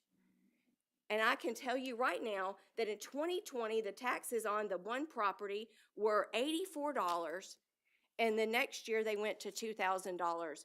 And again, for 17 acres and $84 property. So there had to have been something there, and I tried to research it, but I didn't have enough time because tonight was the first time I heard that. And so here's my thing. Someone else said, my final one, Madam Chair, sorry about that. I'm a little bit emotional and I apologize. But someone said they had the right to rezone their land. No, you have the right to ask us to rezone your land. That's a fallacy in Clay County. Now, hey, I will tell you, I respect private property rights. I have a whole lot of agricultural property and ag residential in my district. And in fact, the person who said you can't put a $350,000 house on 5 acres or a house on 5 acres and buy it for $350,000, yeah, you can. Yeah, you can. Come to District 4. In fact, you can do it in District 5. So, Madam Chair, I am not in favor of this, and I would move to deny it. I'm offended at the kind of the accusations that we kind of are obligated to do this, but if no one wants to second yet for discussion, I'm fine with that. And I apologize for my emotion, but we've been talking about this for 2.5 hours now. I'll second for discussion. Okay, we have a motion and a second, and we will have discussion. Who'd like to go next? Down the dais? Sure, I'll go. Thank you, Madam Chair. Commissioner Condon hit a lot of the points I wanted to talk about. The biggest thing is that is a question I have, is why has the property not been put up for sale yet? So I'll kind of speak on behalf of just a quick point of clarification with them. They're able to sell their land, so I just want to make that abundantly clear. They're fully aware that these things take time and that you guys are not up here paid to make this These decision. things, though, that's the part I'm getting to, is why, if to settle, I've heard many times tonight, to settle the will. Sure, but again, as I mentioned, just to fill you in on again why we're here, they have recognized that there is similar kind of development around them. They've recognized that is a possibility on this property, that they would have to seek approval from this board. They wished to do that, so they entered into a contract with us to do that on their behalf. Okay, that's it. Thank you. Yes. And then, for me, 75% of the surrounding land of this particular parcel to the north, to the east, and to the south is rural residential. And because of that, I'm going to be voting down on this tonight. And the last thing I do want to do is disclose my ex-party communication. I had a meeting with Garrett and Matt, I think twice. Also, numerous phone calls from constituents along with emails. Tried to reply to all of those. I claim ex parte communications with the developer, Derek and Mark, just for the record, and numerous emails, phone calls as well. And like Commissioner Condon said, too many to acknowledge names and times and dates. I think, and I want to also acknowledge Commissioner Condon's comment about property owner rights. Okay, you do have property owner rights. but you don't have the right to change the zoning or the land use, okay? And as she said, that's a request to the commission. So to claim that, you know, we're not honoring your property owner rights, that's correct. That is not correct, I'm sorry. You have property owner rights as it's currently designated.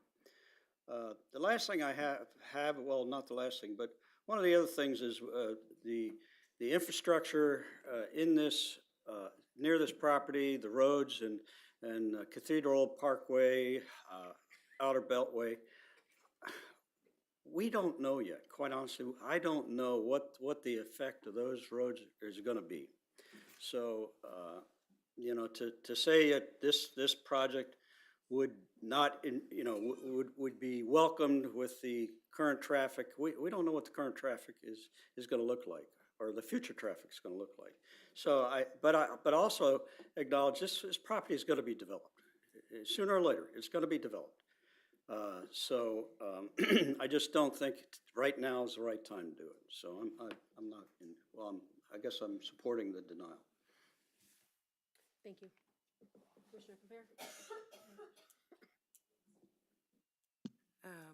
Okay, so I'm hearing the concerns of the community. Here's where it gets a little challenging for me, because what we're asked to look at or to get from the state, the impacts that this development would have at the state level, or from the state level and from a regional perspective. And so for me, what I got tonight was the micro view. You're in it every single day. You know what the challenges are. You have real life experience of your challenges. And this process is calling for us to get a macro view from the state on what this impact would look like. And the problem that I have is that there's most of the commentary that we got, but we're not quite there yet. We heard from county staff that conversative sequence, because what we're looking to accomplish tonight is a transmittal to get the macro view of what's going on. And that's just a 1 + 1 = 2 analysis. And so it makes this a little bit challenging, because to vote for the transmittal is not voting yes on the project. And I'm giving you a very linear explanation of where my mind is at, because it's for me, it's pretty straightforward. What I'm asked to look at tonight, not what I would be looking at in February, is should I be in favor of the state taking a look at this project, because it has all of these criterias: 50 acres, the project, the scope. The ask tonight, do I want this to go forward to the state? And consistent with votes that I have cast in the past about transmittal to the state for their feedback, it would be inconsistent for me to say no tonight, but that's not the question I'm being asked tonight. So it's challenging for me, because I know what's on the agenda. I know that I'm being asked by a team to consider both what you have said. And so for me, an independent third party, either at the end of the day, the buck does stop with the commission. We are the ones who say yes or no to the project. So transmitting it to the state, I'm not afraid to say no to a project. As a matter of fact, and I hate to say this, but Mark and I have worked on a project in my district where I had the same pressures, and I was like, you know what? It doesn't fit. It does not fit for me, so I'm not moving. And so for me, everything that you have said makes sense and would inform my decision. It's just that that's not the decision that I would be making tonight. And so for me, Thank you, Commissioner Pear. Sorry about that. yeah, just, so I got all of the same emails, and I did have meetings. My ex parte disclosures are a little interesting. I received a call from our former congressman, who was also commissioner, letting me know that he was called by the developer to ask for my support And as I said to him, no, I do not have support for this. My vote has not changed. And he said he let them know that they should move on. So that was my number one ex parte disclosure. My other ones were many family members. I've heard multiple times in emails as well as today that family politics and government shouldn't come together, and I totally agree. I learned more about this family than I really ever wanted to know, and I'm really sad for your family. I mean, all families have issues, definitely, but I just have to say that it's just sad to me, and I'm going to address, because I take my job very seriously, very seriously. I don't ignore things. I definitely answer emails. So I'm going to go one by one on the emails that I received from Miss Carrie Dugan. August 23rd of last year, I received an email asking me to call her to vote yes. And that was about 3:00 p.m. in the afternoon. Our meeting started at 4 p.m. We denied it. I answered her and let her know that it was too close to the meeting. I had not seen her email, so I answered her the next day, and I did let her know that I did receive it. Her response back said, and she just said earlier that I didn't respond to her. Her response said, "Thank you for your response. I understand it was late notice," and she went on to ask. Called Teresa Capo, our secretary, and asked for me to meet with the. That is not true, and I will not be. Led to show everyone that I did not do my job. So it's on phone. Sorry, and I take it very seriously, and that's very disappointing. Further, to talk about our infrastructure. Our infrastructure changed because we didn't have roads for the infrastructure for the development we had here already. We have not had roads built in my district for decades. So that's why we approved a bond for multiple roads to be built, and thank the Lord they are being built still and almost done, and Cathedral Parkway is a godsend. I know any of you that actually live here know that it is a wonderful road, and it will serve us for years and years and years to come, us and the people that are already coming here. Mr. Bill and Mark, where do you live? With Kimley Horn? You live in Jacksonville? St. John's, okay. So whenever you kept on saying we that live here, we that are benefiting from this road, that's not you. You don't even know what it's like to live here. It's not fun all the time. It's not fun. And I live this road, 315 and 209 are both still 2-lane roads. And as you heard earlier, we have no idea if it'll ever be changed from that because we don't have the money for it. So I appreciate the turn lane, and y'all are nice men. I see that you do your job very well. The turn lane was a very good thought, and I appreciate that. But it's just not going to do the trick for me, and I'm going to keep on going to say why. I heard the Planning Commission meeting, and one of the planning commissioners, and they don't get paid for their job, and I love them, and they do a wonderful job, okay? Many of them have been on that board for many years, but one of them said, "What's 160 homes? What's 160 more homes?" I'm sorry. I haven't approved any development in my district, okay? And in a minute, I'm gonna show you. And to say that I'm just gonna rezone someone's property so they can sell it to a developer and build 160 homes, that's just, why? That's just not feasible. Why would we want to do that? These poor people. I mean, all of you that have someone in Alabama, no, there's Alabama, there's Orlando. You don't live here anymore. These people do. They want to still enjoy their property. You can sell it, but you can, and it's actually not one home per 5 acres. Isn't it 1 home per acre? I thought you said, yeah, 1 home per acre. Ask developers over and over and over again, why can't we do that here? You can still sell your property. You'd make a good amount of money. You might have to lower your price a little bit, but you can make some money still, and the developer can still make money. I met with the NEFPA president this past week, face to face. Tallahassee, they told us again, a recession's coming. So how many homes are we gonna build that aren't gonna be sold and they're just gonna be sitting there, or investors are gonna come along and swipe them. I don't know. I'm very passionate about this. Sorry, I know everybody here has to deal with comments, but the past 5 years, it wasn't like that when I became a commissioner, and I just had no idea.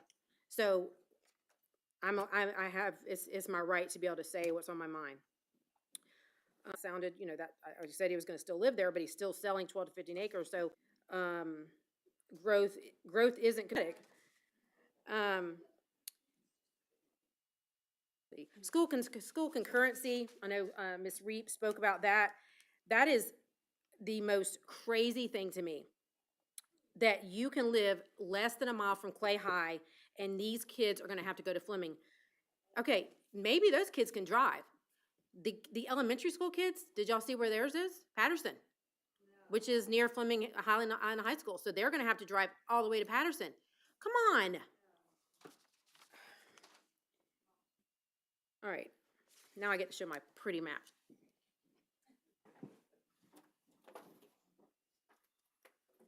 Okay, so these are, hopefully everybody can see it. These are developments that are already there, okay? So we have, this is all Lake Asbury, of course. They've been there a long time. 171 homes, 525 homes, 773 homes, 190, 192, 599, 771, 1320. I live right here, by the way, around here. 130, 3,234, 917. This is the big question mark. This is where y'all are wanting to put this. 247, 39, 725. These are already there, okay? There's a lot. Get ready. Get ready. These are approved and still coming, okay? Yeah. Everybody see it? 2,396, 2272, 264, 243. I live right here. 6568, 605, 5902, 589.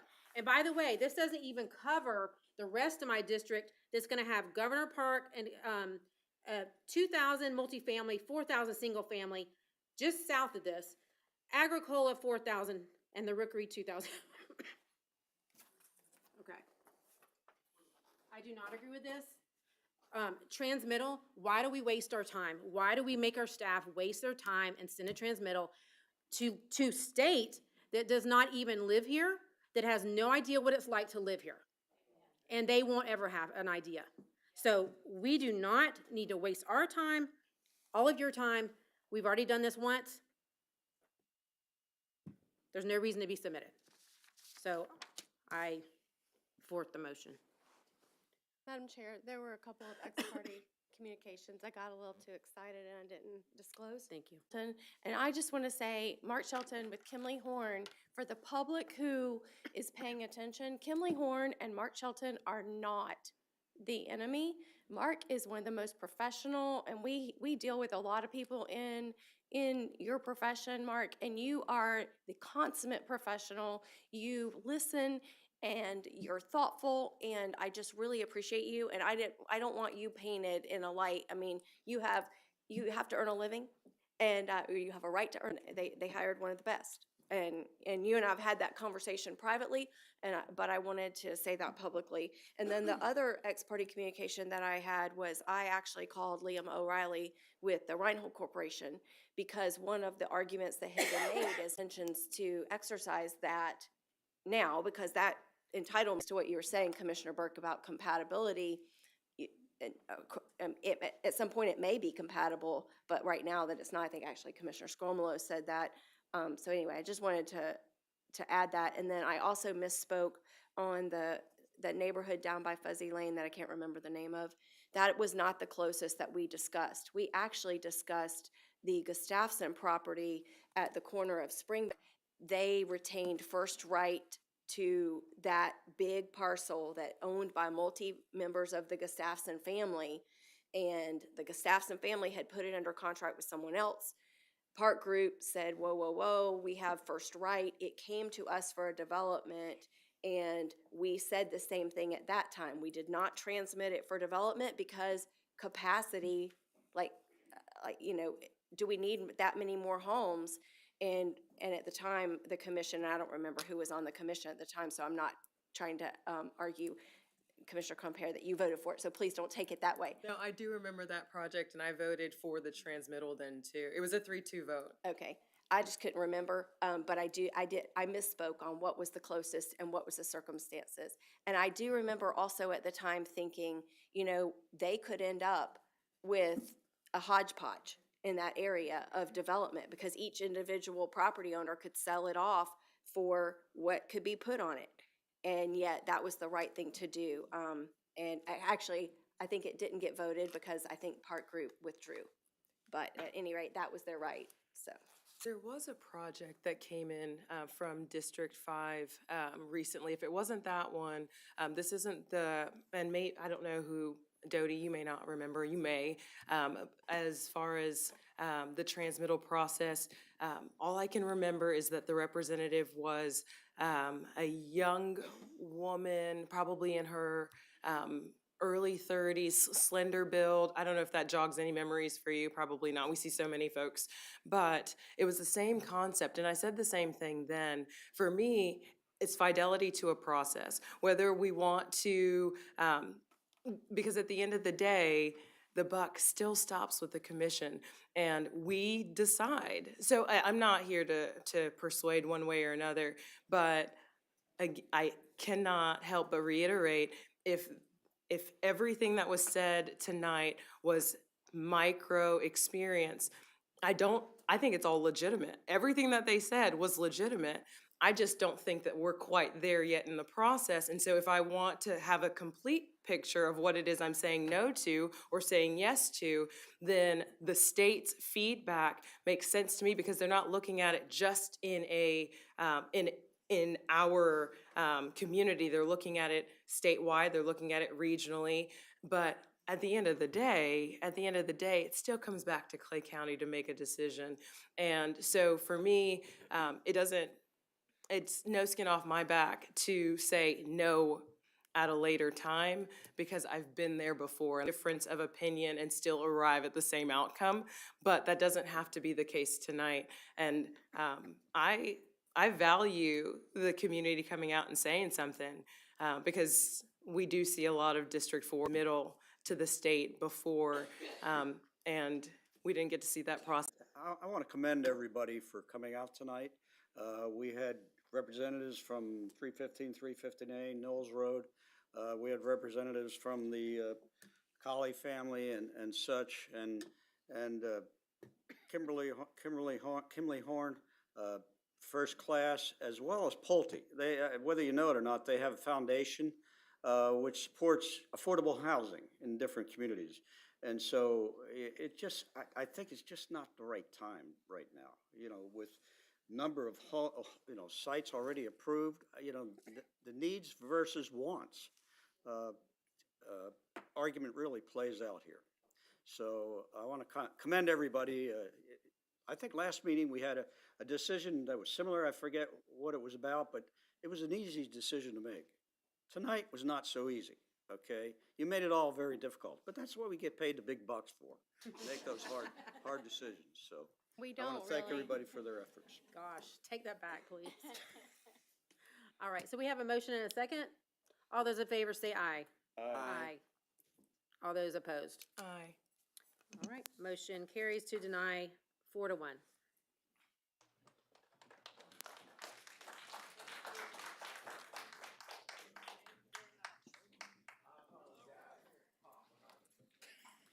Okay, please leave quietly. We have more meeting to go. I'll see you later, Brewster. No, ma'am. All right, so moving on to number 23. Public hearing. What's that? What do you want to do about 22? Well, because you've recommended denial essentially, right, to not transmit, item 22, which is the continuation of your hearing date on the assumption that this would be transmitted and come back. Yeah, moot point, so, Okay. thank you. So it's deleted. Yes. Okay. Do you want a motion to continue?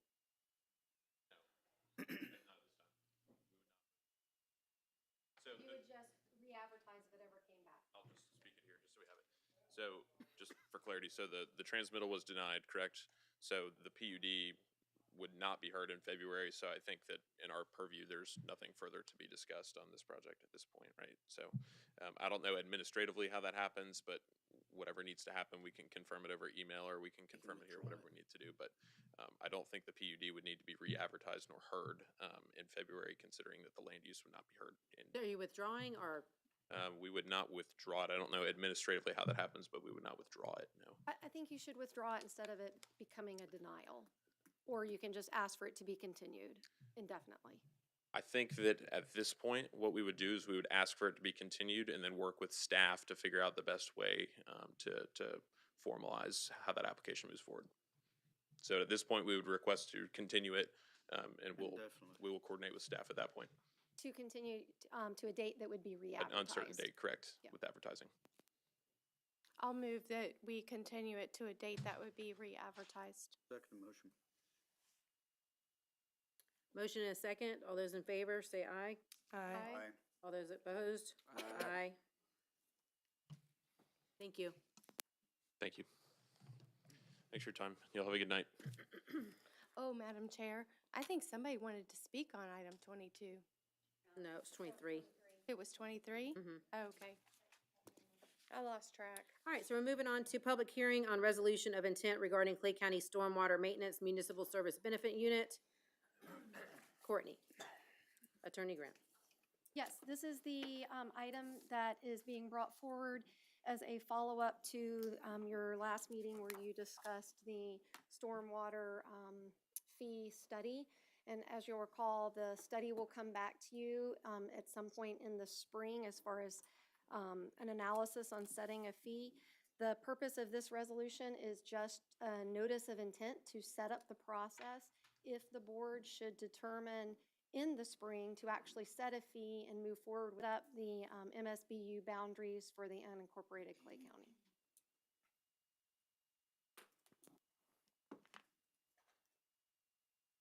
All right. Have a public hearing.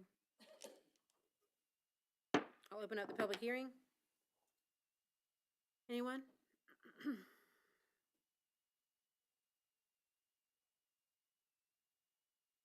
Hold on a second. Mr. Pont, you can go ahead and come on up. Go ahead. It has to be quick, though.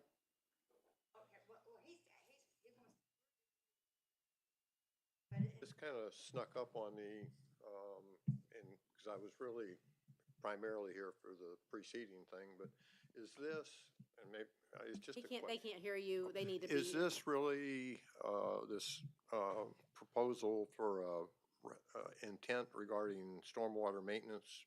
You know, it'll be in addition to our taxes. Is this kind of like a way to, satisfy the need that was, sent out part of the county? We did a study, had a study done, and we are $30 million behind, correct? In stormwater maintenance in our county, and we have no way to catch up with that. So we did a study, and this is to actually figure out what would be necessary to pay that. So this is no vote to do anything like that, but it's to come back to us at a later date, Okay, so this will be continued. pretty much, yeah. Okay. I'll catch up with it. Okay. later on. Thank you. All right, whoever, go ahead, ma'am. For Eagle Nest Lane.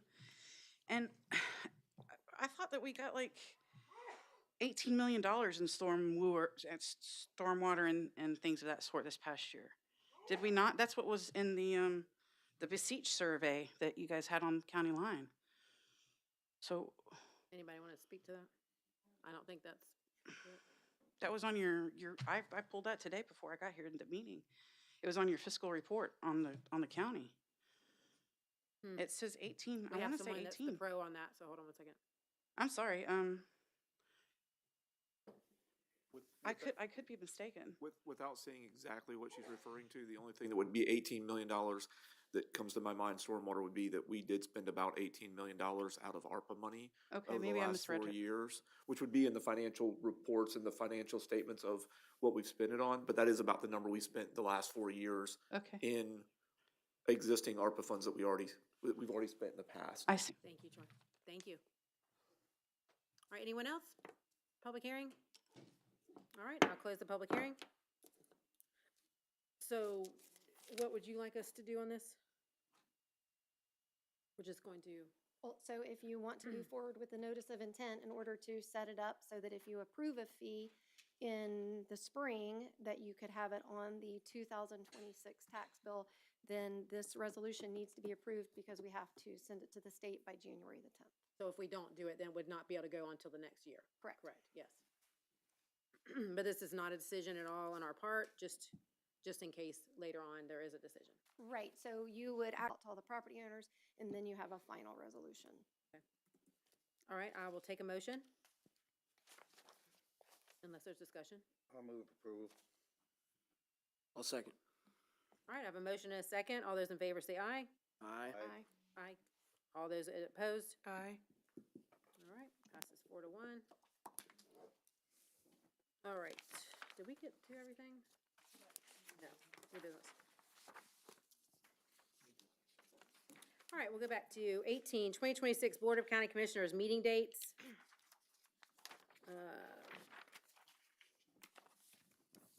Everything, I think, stays the same with no December meeting and just a discussion of elimination of a meeting in July. And that was regarding other counties that have done that to allow their staff and commissioners to have their vacation with families or time off. So any discussion on that? Move approval. Move approval. Of what? Schedule? Okay, so we're not discussing the other, you're saying without that? Okay, I'm sorry, maybe I missed what you said then. There's a discussion about elimination of the first meeting in July. Oh, okay. Yeah, okay. Anybody? Discussion on that? Thoughts? Yeah, Madam Chair, I'm not totally excited about it. You know, I think that there's kind of a public cadence to our meeting dates, and I just have a hard time just eliminating it. In my brief, I kind of asked about, was this a historical date that the meeting took 22 minutes or 15 minutes, and I didn't get the vibe that that was the case. I'm not really in favor of eliminating a meeting, in my opinion. Okay. Anybody else? I can go either way, but I kind of tend to lean towards Commissioner Reniger. I mean, when I think about, the last meeting in June is always very difficult for us because we're trying to get down to FAC, for Florida Association of Counties annual meeting. I think about the last meeting in May is the Tuesday after Memorial Day. So, a lot of people will take off that whole week, the 4 days off of work of PTO, but to have 8 days off or whatever. So, I asked in my brief also, kind of where did the date come from? What was the impetus? Although I will say, I know that with TPO, I think we don't have a July meeting because it tends to be less attended. I don't know how many of our staff, is this an effort to try to push staff to all go on vacation that same time, or all take PTO at that time? I think it was just that other counties do it. So it was just looking at it to see if something we wanted to do. Yeah. It wasn't any really. I mean, it was the first I had heard of it, and I don't know. Okay. All right, so you wanted to keep your original motion for the way it is? As published. As published. All right, I'll take, that's a motion. Have a second?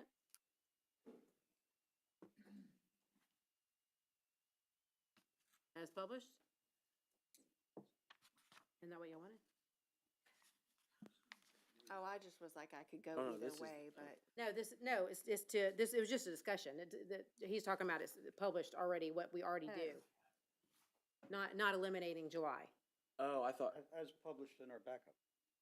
Meaning it would be the exact schedule you currently have with only one meeting in December. Same thing we already do. with no elimination. Oh, that's what his Okay, motion okay, is? okay. All right, I'll second his motion. Yeah, okay. Man, Yeah, that was yeah. a lot of work. way- Y'all are really like, this The way that my I read it, brain it says, is- whoa. as written there, elimination of a meeting in July. Well, it was just discussion, though. That was. That was all it was. Yeah. Which we just said. Oh, Okay. man, that was hard. It's just discussion's going. Okay, so first, we have a motion and a second. All those in favor say aye. Aye. All those opposed, none. All right. I apologize. I thought the same thing. All right, and now we have letters for action. Discussion of appointments to the Planning Commission. Applications for reappointment were received from Michael Beret, Howard Bo Norton, Bill Garrison, and Pete Davis. Additional applications for appointment were received from Travis Simpson and George Goodrich.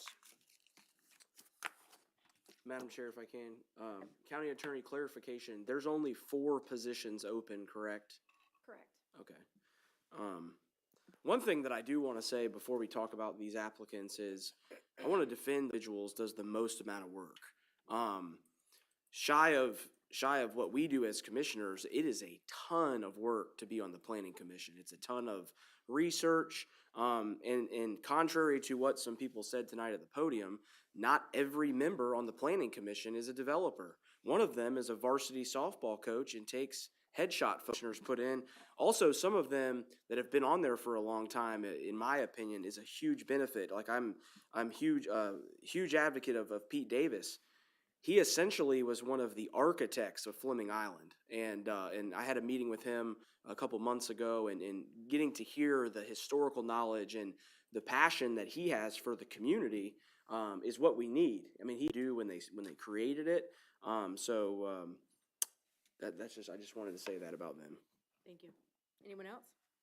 Yeah, I want to echo those sentiments in that they take the hits like we do, and it's not even fair to them because we have to decide. And so I do also want to just say thank you, Joe Anzalone, Michael Beret. For me, I'm sorry, team, that you guys get hit equal. And I'm so glad that we're giving you guys a hat tip and gal a hat tip tonight because you definitely deserve it. Commissioner Ranger? Yeah, the only thing I can say, yeah, there are developers, there are builders on that committee, but what I've seen is they're fairly impartial. I mean, they may lean a little bit that way, but we all lean a little bit some way. So I don't have any problem with reappointing the 4 who requested to be reappointed to this commission. I'll second them. Is that a motion? Yeah. Okay, I'll second the motion. How many people are on the Planning Commission? 7. 7. So I think it's important, to my knowledge, I think that it's important for the public to know there's 2 of them that are builders. Not developers, builders. They build custom homes, both of them. And one of them's Bill Garrison, and he's from District 4, and we only have one other person from District 4 on there, and I think it's important to keep it balanced. I don't know where everybody that's on there is, but I know that he is, and won't find 2 more upstanding men, veterans, serve the country. Bo Norton is an amazing man.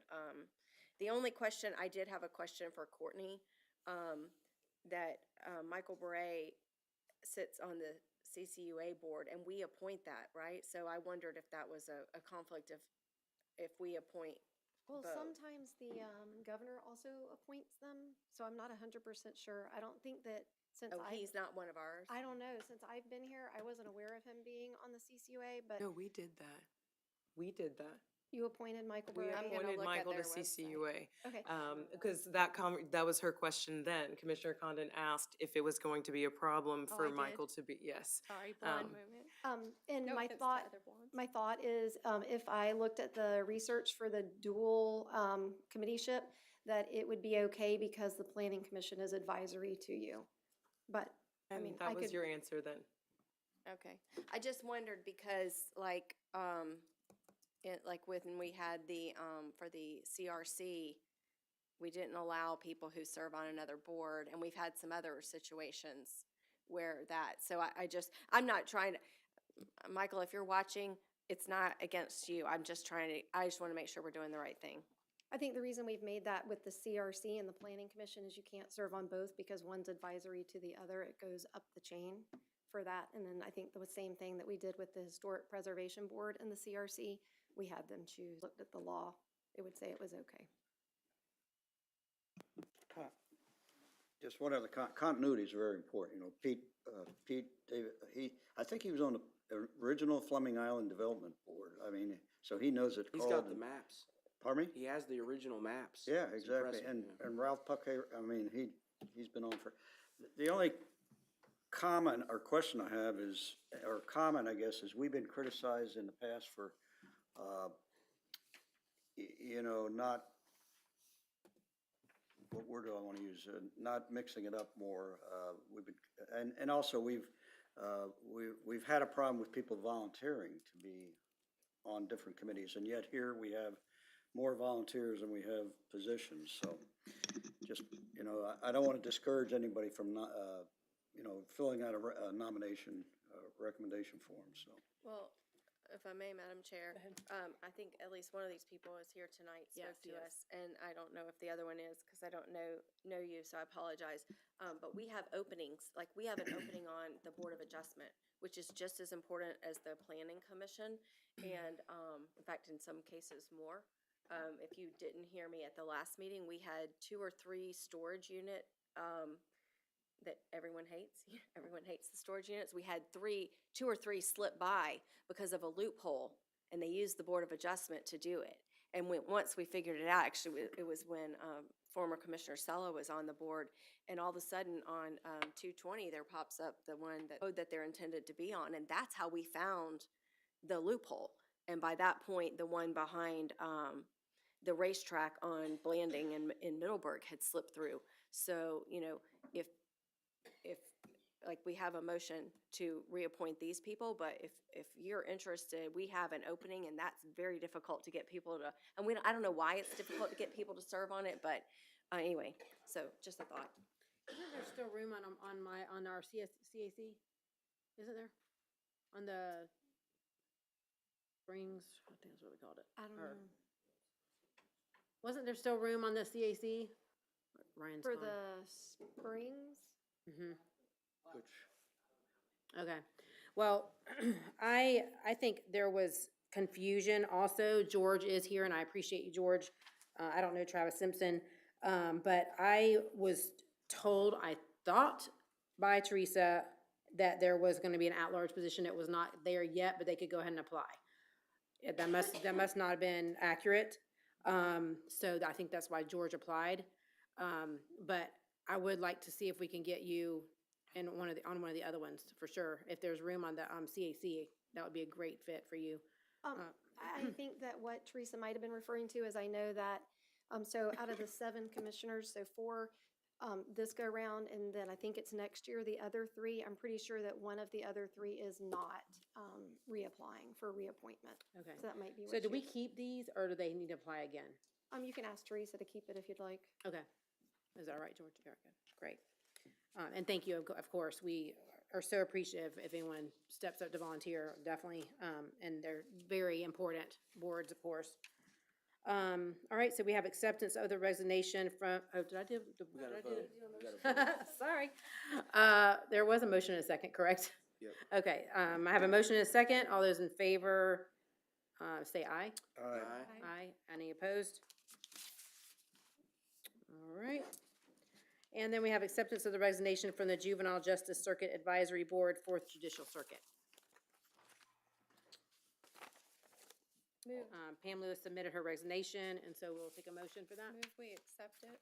Second. All those in, motion is second. All those in favor say aye. Aye. Any opposed? All right, then we have letters of documentation, bid opening tabulations for Omega Park CC, what's wrong? Well, Omega Park CCUA connection and construction of Radar Road. And then we have Source Development Council meeting minutes and TDC meeting minutes from September 3rd, 2025. Did we vote on this? No. Okay. All right, and I will open up to the public for our second public comment. That was, Finally him. Live at 1375 Bassetti Road, Green Coast Springs. I want to talk about the bridge on Bassetti Road. It's got 2 pipes that runs underneath it for a bridge.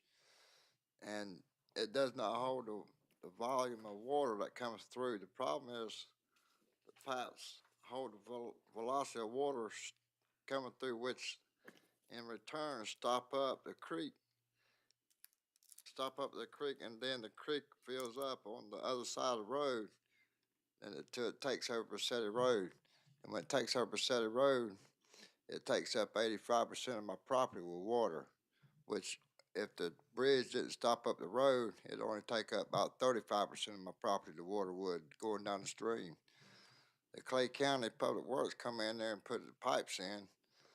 I contacted them, sent video of the flood, sent Commissioner Burke video of the flood on my property. So you've seen all the flood water. And then you got a development, which is Laurelton, that's right across the street from my property. And they had a pond give away and savaged my property, filled the creek full, took all the plants out of my yard and washed them down the stream. And the road's like a river now when it rains because the property built up. So now I got the road as a river, the road coming down this way as a river, the creek coming down this way as a river, and another pond runoff right here, all coming right at me.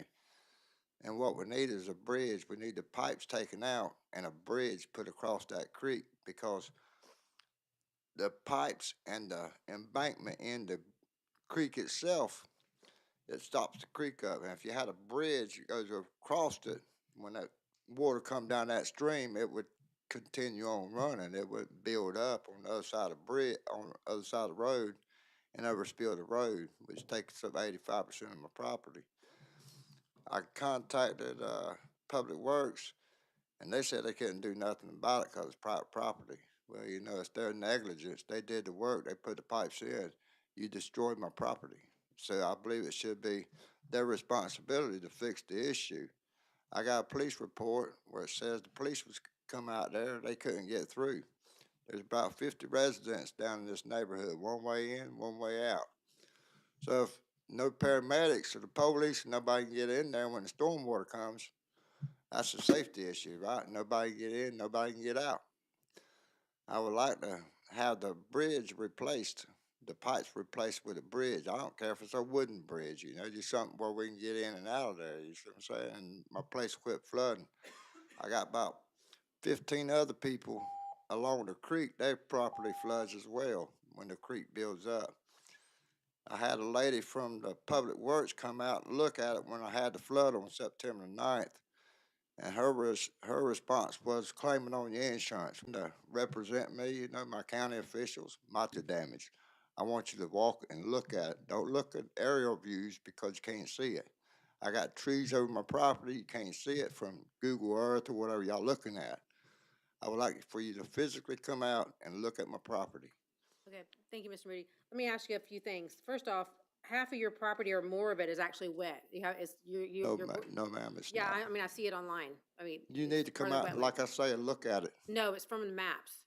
Your property is wet without the county doing anything about it.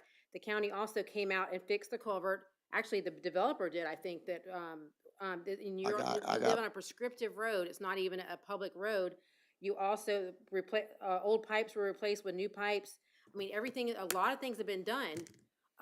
And counties come out there multiple times. I can come out there. I have seen pictures. It looks good.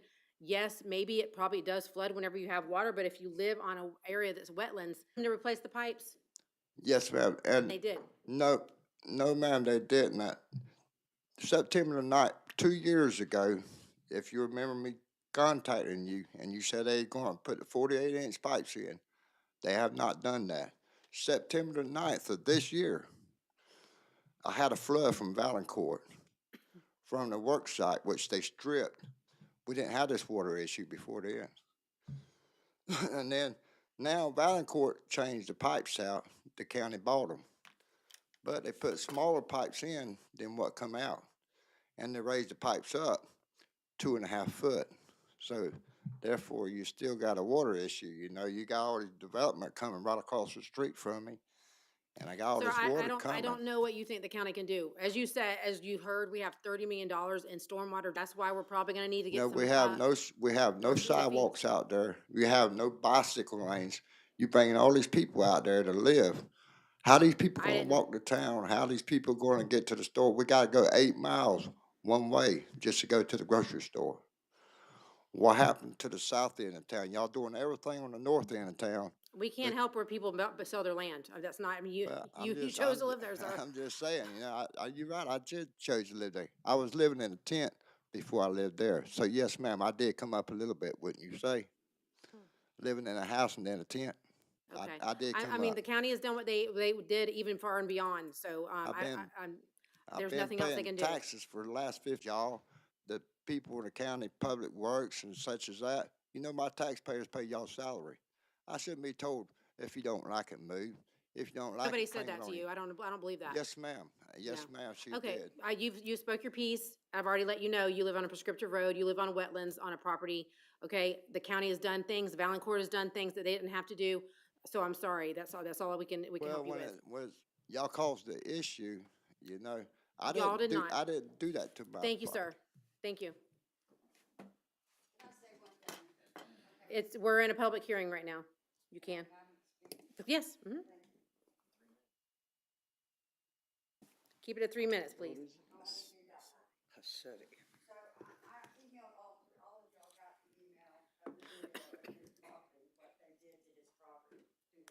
Everybody got that email. Nobody responded except Ms. Burks, and I do appreciate that. But they flooded his land. Speak into the microphone, Ms. Stacy. It's going 5 different kind of ways. I talked to Eric Polk. He is the director of the Public Works. He says it's a public road. Y'all maintained it. Y'all have maintained it for over 20 years. Prescriptive road. I'm sorry, okay, well, y'all have maintained it for over 20 years. Y'all, if not, then y'all been paying, we've been paying taxpayer money on this road that shouldn't have been maintained. So, all they're asking for, he's getting Valancourt to come in and do the road is maintained, and the developer's up here, his property's down here now. All they need is a little bridge put in there to keep the people from be able to do the path. When it does it again, the emergency people cannot come down there. In the video that you seen, that I sent all of y'all have that in the police report. It shows that I do believe that the county should step up and take care of that for them people out there. I really do. Thank you for your Thank you, Ms. Stacy. Anyone else? All right, we'll close public comment. Commissioner Otter, do you have anything? Just I hope you guys have a good holiday. Thank you. You too. County Attorney? Just a couple items. First, the Charter Review's next meeting is Monday, December the 15th at 5:00 p.m. We will be posting the agenda by the end of the week for that matter. And then next, you each should have received an update as to cases that the county is currently, just new ones since our last report, new ones that have included the county or that the county is a participant in. And if you have any questions about those, please just let me know and we can get you whatever information. And happy holidays. Thank you. County Attorney? Manager, yes, ma'am, Madam Chair and Commissioners, it is getting late. Real quick. Manager. Yeah, yes, Sorry. ma'am, it's okay. There's a lot going on. You read my mind. Thank you, Howard. There are 22 events on Saturday in our great county for Christmas. Our EOC will be open and manned with members from CCSO. River Christian Church goes from 1700 to 2030. Oak Leaf Parade starts at 1800. Whitey's Boat Parade, 1800. Middleburg Parade, 1800, and the Keystone Parade, 1800. Those are the top 5 that are there. All the others are listed. You can find information on CCSO Facebook website, on our social media about the big ones that are there, and TDC. I just wanted to let you all know, just please be patient in that area. Please plan accordingly, and a Happy New Year. Pending any questions, thank you. I have a question. Yes, ma'am. 1800 is when? 6 o'clock, 6 p.m. Yes, ma'am. 1700, 5 p.m. Be late. I'll have to say 12 and then I have to do 13, 14, 15, 16. Hey. Didn't we all have to do that? All right, Commissioner Manager, you want to start? Yeah, I just want to, first of all, you know, we're coming up in the holiday season and you know, driving is dangerous, okay? We just had lost a commissioner, Jim Bennett from Baker County. He was involved going to work in the morning, and we all do that. We go to work in the morning and rear-ended by a pickup truck, a young 16-year-old, and it ended his life. So COO of Jack's Port Authority, he had a great job, great career, great family, and you just never know. He also was my relief at Northeast Florida Regional Council, so he just took over as president 3-4 weeks ago, and so anyway, I want to wish everybody a Merry Christmas, Happy New Year, but make sure you stay aware, keep off the cell phones when you're driving. It's probably the biggest hazard on the road. So. Thank you. Commissioner Camara. First and foremost, just want to take a moment to say thank you to county staff and the commission for yet another year in the books. This is the last meeting of the year, and moving together and moving forward. Second, I want to say a second time that I'm grateful to heaven that hurricane season is over. So the first time I said it, Tim sent me a text message the next morning. I'm sure there's a Mandela effect, cornucopia, not a cornucopia. I'm sure, because as a late teen, hurricane season ran from June 1 to November 1. And then all of a sudden it was, oh no, it always ran to November 30. I don't think so, but whatever. Because I used to plan vacations around this. So I'm certain, but whatever, it's fine. It's fine. So anyway, hurricane season's officially over and Clay County is safe. And I'm grateful for that. And then third, I'd be remiss not to say Oakleaf, our parade, again, this year, I want to set out one thing, that we have the vendor market and festival starting at 4 p.m. 4 p.m. So come out. Trinity Baptist is on one side of Oakleaf Plantation Parkway, and then the open field where the vendor market sets up is on the other side of Oakleaf Plantation Parkway, but they're right across from each other. Here's another thing specific to those who want to come out, because I know that it's a Clay thing, but Duval also comes out because we're on the border. Please be very, very careful about that median. What was happening, and what has been happening over the last couple of years, is folks are lining up on 4 sides or 4 parts of the road. So you've got the far right side of Oakleaf Plantation Parkway, and then where the median starts, and then on the other side of the median, and then on the other side of the road. So you've got clusters of our fire rescue, because they're always on the spot, they're always there. But folks, please be careful. That always gives me concern. But yes, so the vendor market and festival starts at 4, and then the parade. Is that 13, 14, 15, It's 1600? It's 1,600 hours for the festival and parade, festival and vendor market, and then it would be 1,600 hours for the festival, or for the parade. Is that right? Did I get that right? I have no idea. Oh, okay. Whatever. Okay, good deal. 4 p.m. 6. All right, so the first thing I want to talk about is, our trip to Tallahassee this past, I guess it was last week, was incredibly beneficial. And I can't speak enough to our state delegation, Speaker Designate Sam Garrison and Senator Jen Bradley and Representative Sapp for their candid meetings that we had with them, and they really did a good job of giving us continue to work to bring money back here to Clay. So that's important. We had our fire station construction event in District 2, and it was a fantastic turnout. A lot of the community came out, and I think the biggest thing with the fire stations is that what we do as a commission, that is, proof is in the pudding of the blocking and tackling that this board does. And obviously we all probably agree that seeing, the finished product. So really excited to see those stations come online and continuing that project. Saturday, I got to attend the Green Cove Christmas Parade, which is just an iconic tourism event here in Clay County. And the weather was not optimal. It was very cold, very windy, and still it was, 2 to 3 chairs deep all the way down Highway 17.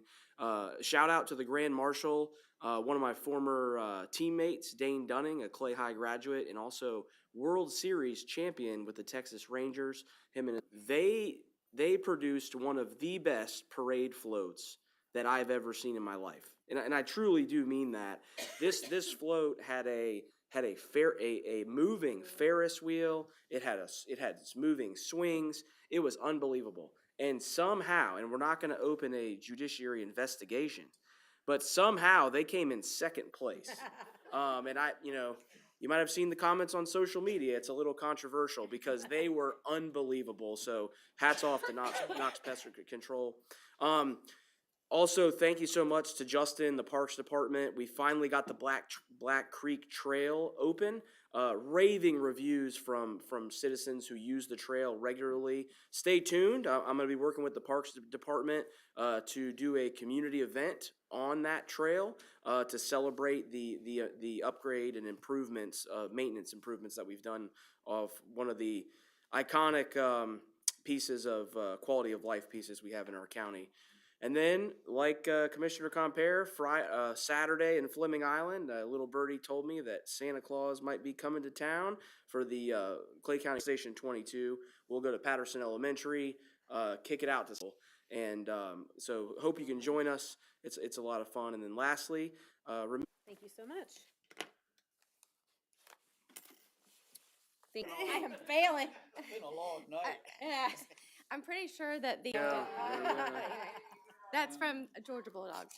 At any rate, I will apologize. For about 2 hours ago, I started really regretting my lack of food consumption today, and so I apologize for my irritability. I actually was asking the clerk if anybody would be offended if I ordered a pizza.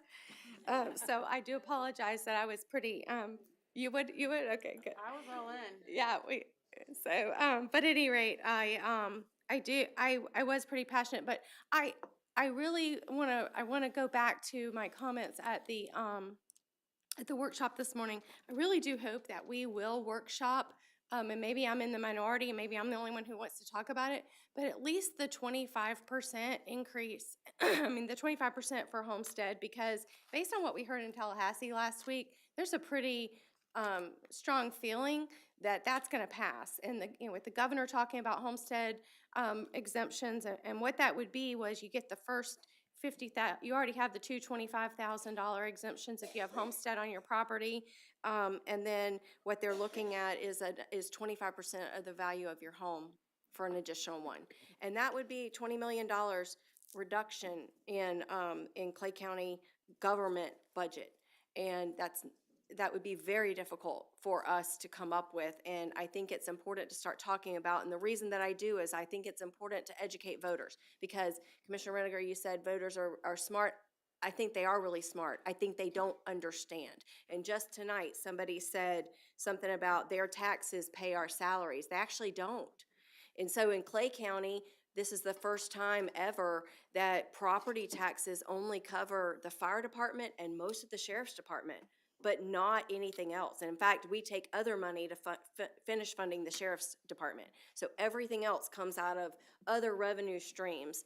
And yeah, you could say, okay, I pay some of that in sales tax and gas tax and things like that, but those things like gas tax has to go to the roads. And so I think we need to make sure that we are educating on all the requirements we are required to fund, and then also on where our funding sources come from, because people say y'all are rolling in money because of all the new building, the new construction, but cost of things have gone up. So it's interesting, Commissioner Skromelo, you asked about the interest we gained to the clerk, about that one bond fund. And I was thinking about the work we did in District 5 on those bonded roads right there in Lake Asbury. Man, that we'd have been in real trouble if we hadn't had that $17 million, because we couldn't do as much as we wanted to anyway. So I hope that we will keep talking about it. And then the other thing the speaker asked us is to educate the governor's office. So I think it's important that as the voter, if you go to the ballot box next November, and we don't know what will be on there, but we're pretty assured something will be that says elimination of some kind of property taxes. What we want you to know is what that actually means. Because it's really easy to say, I don't have to pay it. But then is it going to be a bridge, and whether it's a prescriptive road and we should build a bridge or not, the fact of the matter is we have an obligation, if that gentleman calls 911, to get emergency services to him. And that may be on foot, but we have an obligation to get there. And so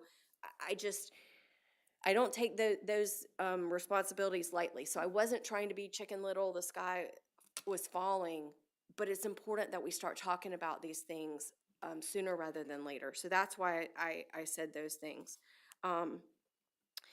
In District 4, there's both the Middleburg Christmas Festival and Christmas Parade. I'm not even going to pretend to try to tell you what time these things are. Please go to the Middleburg Civic. And again, I won't try to tell you what time. I hate to tell staff that once again this year I will miss the employee holiday or Christmas lunch on the 18th, but my husband is having surgery, and so I have an obligation there. And the final thing I'll just say is I appreciate that I have, you all have been amazing to me I lost my mother Sunday, and I just appreciate everyone, the notes, the calls. I have a huge hole in my heart. Somebody told me earlier I looked pale. I haven't slept. And I just really want to say thank you. Y'all have been amazing. And so anyway, just thank you very much. And Merry Christmas and Happy New Year.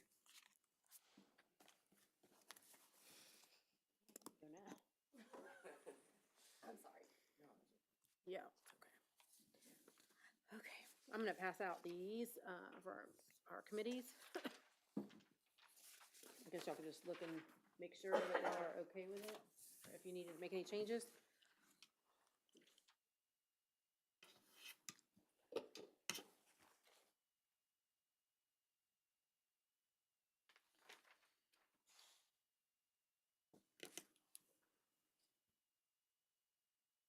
Would you want to say something, Howard?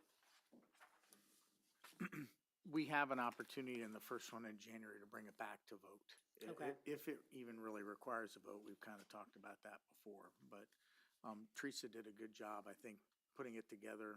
It didn't change drastically, but there were some things, and there were committees that were removed off of here. That the Bikeways, Blueways, and Trails no longer meets is an example of one that was pulled off.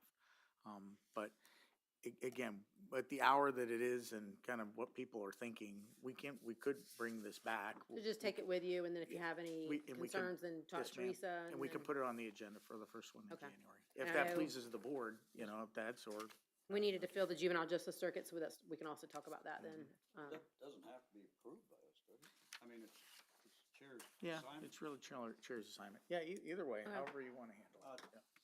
Concerning that Fourth Judicial Circuit, Pam Lewis was a certified counselor, so I asked her to be on the committee, but then she had to resign. But I don't know what the actual requirements of the position. Commissioner Ranger, so I talked to Teresa about that one earlier today, and I think it's a quarterly meeting. Yeah, it's not a so- big lift. It's not. a Yeah, big and committee. I'm leaning towards volunteering as tribute for that one.